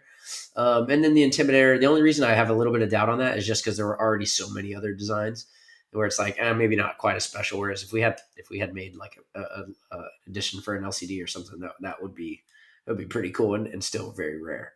As far as the design process goes, it kind of depends on the gun. If we've got like a pretty solid direction already, because the reality is these are just thoughts or ideas that end up on paper, essentially sketched and then created in 3D, right? So depending on how good our initial thought is, and then the initial sketch, we can hopefully say, damn, this looks great in 3D, and we're just ready to roll. Unfortunately, it doesn't always work out like that. On the first gun that we did, the Project G, we were working with something that was inspired by something else. And so for that, it was quite easy to see when we were first doing the mock-up, like, oh man, this is going to look solid. It's going to look really good. And it did. It looks awesome still. And on the other gun that we've done, we kind of had to go back and forth a few times. And also on top of that, you end up realizing what your limitations are within your model milling as well. So like we had an idea, we really liked it. We had to go in there, and then, oh shoot, you guys can't quite do it like that. So then we were kind of, okay, well, what can we do? And then we're working through those kind of runarounds on getting something that we're really happy with, but can still be made in a feasible manner. Right. And so at the present moment, we're working on the Force, and we've actually, at this point, we have probably like 4 designs that are, we could pick from, as far as like final. And before it gets made, we're likely going to touch up 1 or 2 things on the final design.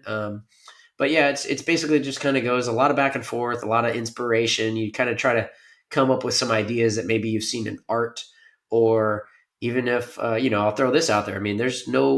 If a fan sends me a message and shows me something really cool and says, man, you should, think about making something that might kind of have this kind of styling on it, right? Who's to say I wouldn't say, holy shit, that's a fucking great idea. And the cool thing about doing at this present moment with Project is that, like, legitimately, if somebody gives me an incredible idea and wants to see it pushed through, I actually could push it through, Yeah. And so I'm not saying that's happened just yet, but it can happen, and that's really the nature of it. It's just ideas that we decide are good enough to kind of push through a little bit further. And at some point you get through the work of it, trying to make it happen. And then it ends up working out. But yeah, sometimes it's lengthier than others, obviously. And it helps when you have smart, intelligent people that have an eye for things. And thankfully, like me, Ryan, and, Nick Laval from Impact does a lot of our artwork as well. So we've got a pretty good little crew working on stuff. Dude, Laval, he's PTG alumni as well. Oh yeah. He's a man. Yeah, he he's the ultimate tinfoil hat master. Bust Dude, him out. he's the first person to make my Bust him tinfoil hat. Yeah. Yep. Yeah. There might be a camera in this tinfoil hat, actually, that he's Yeah, showing me. huh? What's going on here? What's going All right. on? We got Jay Lamb. He goes, Archie, you were a massive part in the success and building of X Factor. As a coach for upcoming players, what do you think the key ingredient to molding and influencing paintball players would be? Say the last part of it again, the actual question. Yeah, what is the key ingredient to molding and influencing your players? Okay, so he's talking about, like, I guess a as little bit of a coach. weird question, right? Right. Well, right, for sure. Yeah. So, honestly, this is something that I won't say that I'm a master at, right? I think the best way to lead anybody is to lead by example, right? I really believe that. And then the second part is you have to understand concepts so well. Like, you have to be such a master of knowledge that you can be so masterful as to place yourself in someone else's state of mind and deliver the message that is most palatable to that state of mind, right? And that's very difficult to do because you're out there being you and I'm over here being me. And I might have to change the way in which I deliver a message just in order for you to be able to grasp the concept. And so now what that means to me is I can't understand it at my concept level. I have to understand it at multiple concept levels, right? And to do that, you got to be a fucking master. And it's just very hard to do. It's very hard to do. And a lot of times, and this is the God honest truth, dude, people are stubborn. People don't want to learn from you. They want to learn for themselves, and they'll fight you on your knowledge, even though you know it. And that's where, it's tricky. And that's where being a master and leading by example, you have to be above all that shit just so that you can get the most out of your guys, your teammates. You know what I mean? Yeah. And again, being a master of your attitude, because that shit is frustrating, but being a master of your attitude will better allow you to serve them. Right. I think I answered that question pretty good. Yeah. That's big. If you, go ahead, Ty. I was just going to say, I saw a quote recently that said something along the lines that you're talking about is, some people, they listen to respond. They listen to you to respond, and they're not even listening to take in information. They're listening to respond. The response is building as you're talking. Yeah. They're not even actually processing yet. They're just like, no, I've got the answer. Yeah, this reminds me of a buddy of mine that I follow on Instagram. He's just a friend of mine, and I look up to him because he's also into philosophy and stuff. Not a paintball player, and I've been into philosophy for a long time. But basically, sometimes he'll post like something that is of value to him, and he'll read it twice. And you know what my practice is? I read it 3 times. I'm trying to soak up as much as I can out, and that is legitimately no bullshit. That's my practice. Yeah. I read them 3 times. And again, I could just breeze over it and scroll through, hit next, but that's just not who I am. That's not how I'm going to be, and that's for me, that's part of the reasons why I'm seeing I'm seeing the things that I'm seeing in my life. Right. And I'm happy with those things. So I continue to build on these practices. Absolutely. I want to just touch on Jay Lamb's question a little bit. Archie, everything you said is absolutely correct. What I've found being able to coach divisional teams more recently is the most important thing is getting your players to buy in. There has to be a cause greater than themselves for them to bring their best. And so if the team doesn't have culture or the team doesn't have a reason to buy in or a goal that is for the group rather than for the self, you get players that might be good, but don't show up Saturday morning, or might be good, but don't come to the team meeting, or might be good, but but always the buts, right? You get players to really buy in to the culture, the system, the team, the goals, everyone being on the same page. You're going to be able to mold and influence in the way that you want, that you feel that is the best direction for the team, right? Team culture, in my opinion, is the most important thing out of any organization. I actually couldn't agree more. That's a really good answer. Hmm. Yeah, and it hundo. doesn't happen overnight. You know, it takes a lot of cohesion and faith and trial and error and faith and then some more faith.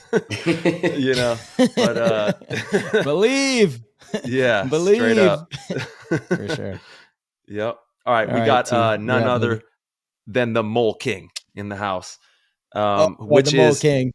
Tank Dangle. That's Mole Yeah, King. Oh baby. yeah. All right. Yeah, he says, Archie, you're always steezed out. What new trend in paintball fashion catches your eye and makes you nod in approval? I feel like he knows the answer to this. This is good. The dangle, dude. I was skeptical Dangle. at first, and then Dangle. I had to charge up. I had to be in it. Bro, you gotta have your dangle with your project shirt. Shout out to Yeah, the I YouTube. agree. I got my Project Dynasty collab wish- on. You gotta have your dangle, the project shirt. You gotta have your JT goggles with some dope Hormesis straps, Hormesis headband. Your You know, PTG, you gotta be everything. dripping. Yep. Hell You yeah. gotta Little be dripping. PTG merch. PTG undershirt. Yep. Dude, Gotta be again, dripping, baby. I can't say how cool it is that what he got going on there. Like seriously, Yeah, it's such a I cool little agree. thing. Dope. It's a little bit of art. It's a little bit of style. It's a little Yeah. bit of energy. You know what I mean? You Yes, know, it's yes, a cool yeah. it's a cool thing, man. And that's essentially most of what we've been talking about this whole time. Yeah. Man. You know, go out Straight there up. and answer the call. You can be uniquely you better than anybody else, man. And when you're uniquely you, you know what happens is you start resonating and you start hitting things that are just only meant for you, you know, and you start making your mark on the world. And as a result of that, you start creating and providing and inspiring other people, man. And that's really what fucking life is about. So fucking my hat's off to you, fucking Mole King. Yeah, Mole King.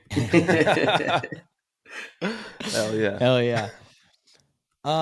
All right, we got Big Wolf D. This is a good question. Big He Wolf didn't D. get any votes in the PTG thing, but it's a good question. So I don't know why they didn't vote for him. I'm asking it. Big Wolf D. Good question. Archie, who locally divisional do you see making a big mark in the pro division one day? Oh man, that's really tough, dude. Because the reason it's tough is just because I'm not at the field. Like I'm out there to work, you know, I'm not really scouting a lot of lower divisional players. But let me see here. So trying to think here locally, we've got FSU and I would argue like the fit crew. The fit camp is like sort of local cause they're just a few hours away. And Yeah, there's a lot of talent in there's in definitely Texas, a ton man. of talent in Texas. I just, again, I'm not always at our like local tournaments and stuff. And obviously at the pro tournaments, like I'm just not happening. Dialed in, yeah. But I would probably say, man, that is tough. Who do I like for that? That's such a tough one because I'm not drawing from a lot of experience on this one. I would probably say I think his name is Chavez or Chavo on, granted, he's already Chavez. semi-pro. Yeah, Chavez, right? I mean, I think he played pro for at least one or two of the events last year, maybe all of them.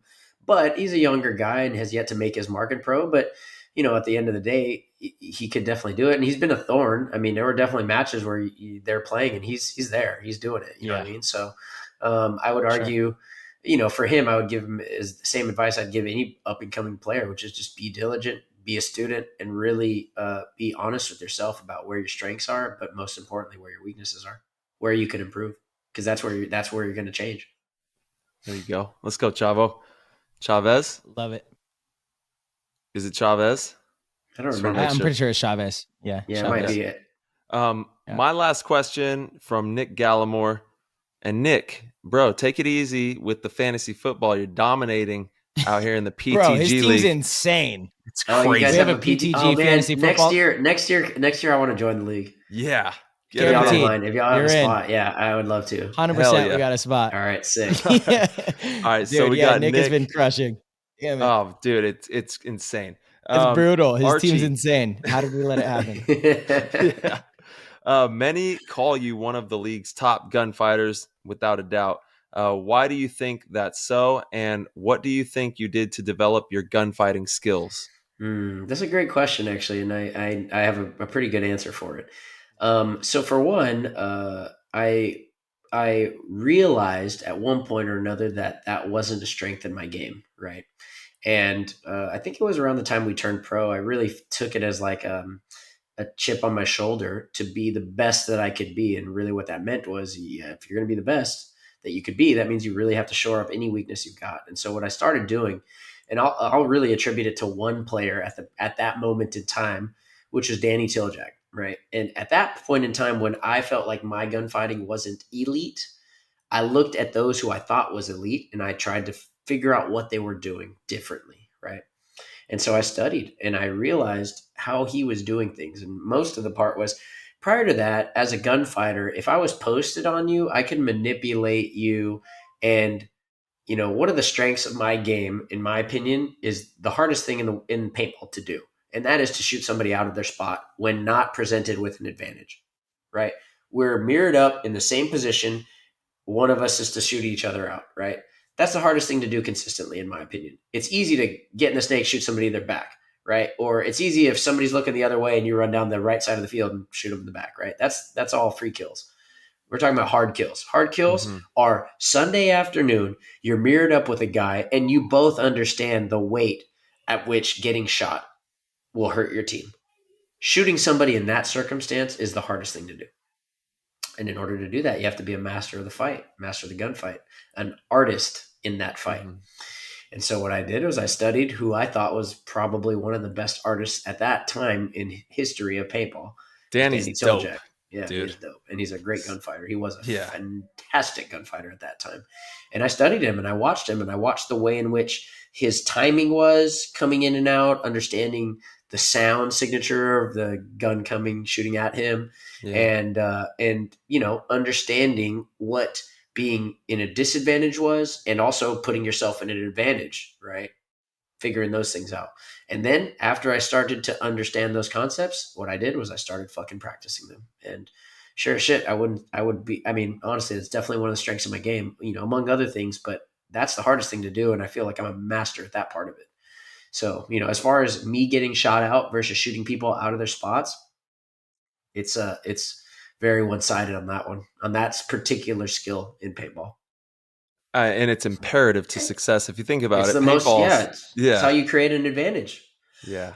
Or pull yourself back from one. Right. It's exactly right. It's one of the, it's an unequalizer, Yeah. Straight up. Yep. Love that. Yeah, man. Absolutely love that. All right. My last question here is from Lurtz Paintball. He goes, Archie, a.k.a. the Swag Master, a.k.a. Mr. Drip, a.k.a. look good, play good. Damn. All right. Where does the inspiration for the unique milling that Project applies to their markers come from, and how involved are you in the design process? Okay. I touched on it a little bit earlier, but obviously I'm very involved. Everything as far as that's concerned is met with like a very high level of critique. Again, part of the fun part of doing this job of creating things, right, is that to study and to prep myself for these things, I study and I do my best to study. And that means I get to put myself around artists of all kinds of nature and try to pick up on concepts, ideas, thoughts to better translate to the art that we're putting down, and so, I'm not saying I am an artist at that, but it's, we're learning and we're getting better and we're still just trying to push the edge on, what we think is cool and what may or may not, what hasn't been done yet. And, just trying to make our stamp. It's been a fun process. It's the creative process for all of that stuff is always the best part. It's the most fun, definitely when you get a shipment of guns in that you haven't made yet, like that's really rewarding, and that's like the end result. But the creative process is really where all the joy and the meat is. And it's kind of like paintball too. It's like the journey is what we're really grateful for. The win's great, but like those wins would be nothing without the journey, to be honest.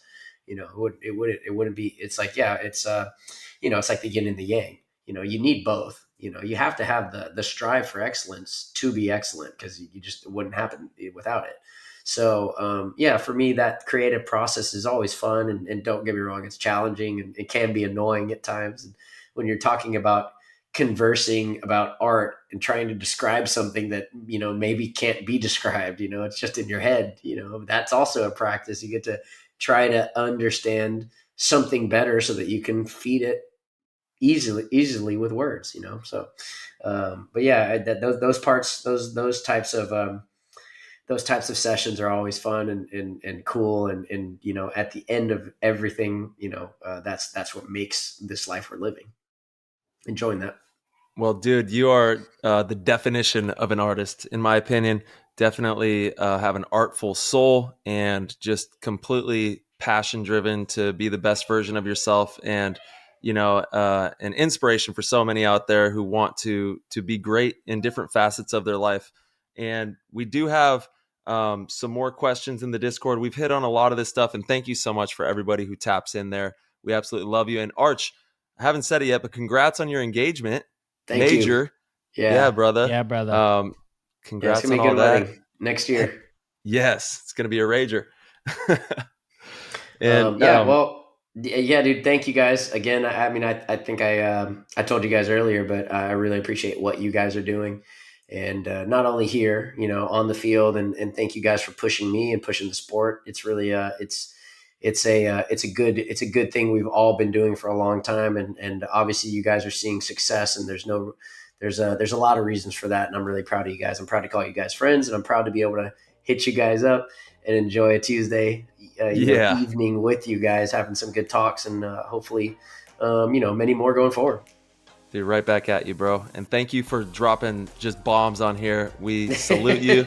And new PTG alumni. Archie's alumni now. He's You're in there. I'll be in the fantasy here. Cap and He's here to gown. stay. I'll watch out. Cap and gown. Hell yeah, man. Awesome. Dude, Arch, we thank love you, Arch. brother. Thank you We for love everything, you. dude. Yep. What a hell of an episode. We gotta round it out with some Run it applause. up. Thanks, guys. We'll see y'all soon. Yes, sir. All We'll right, see ya. guys. Peace. Peace.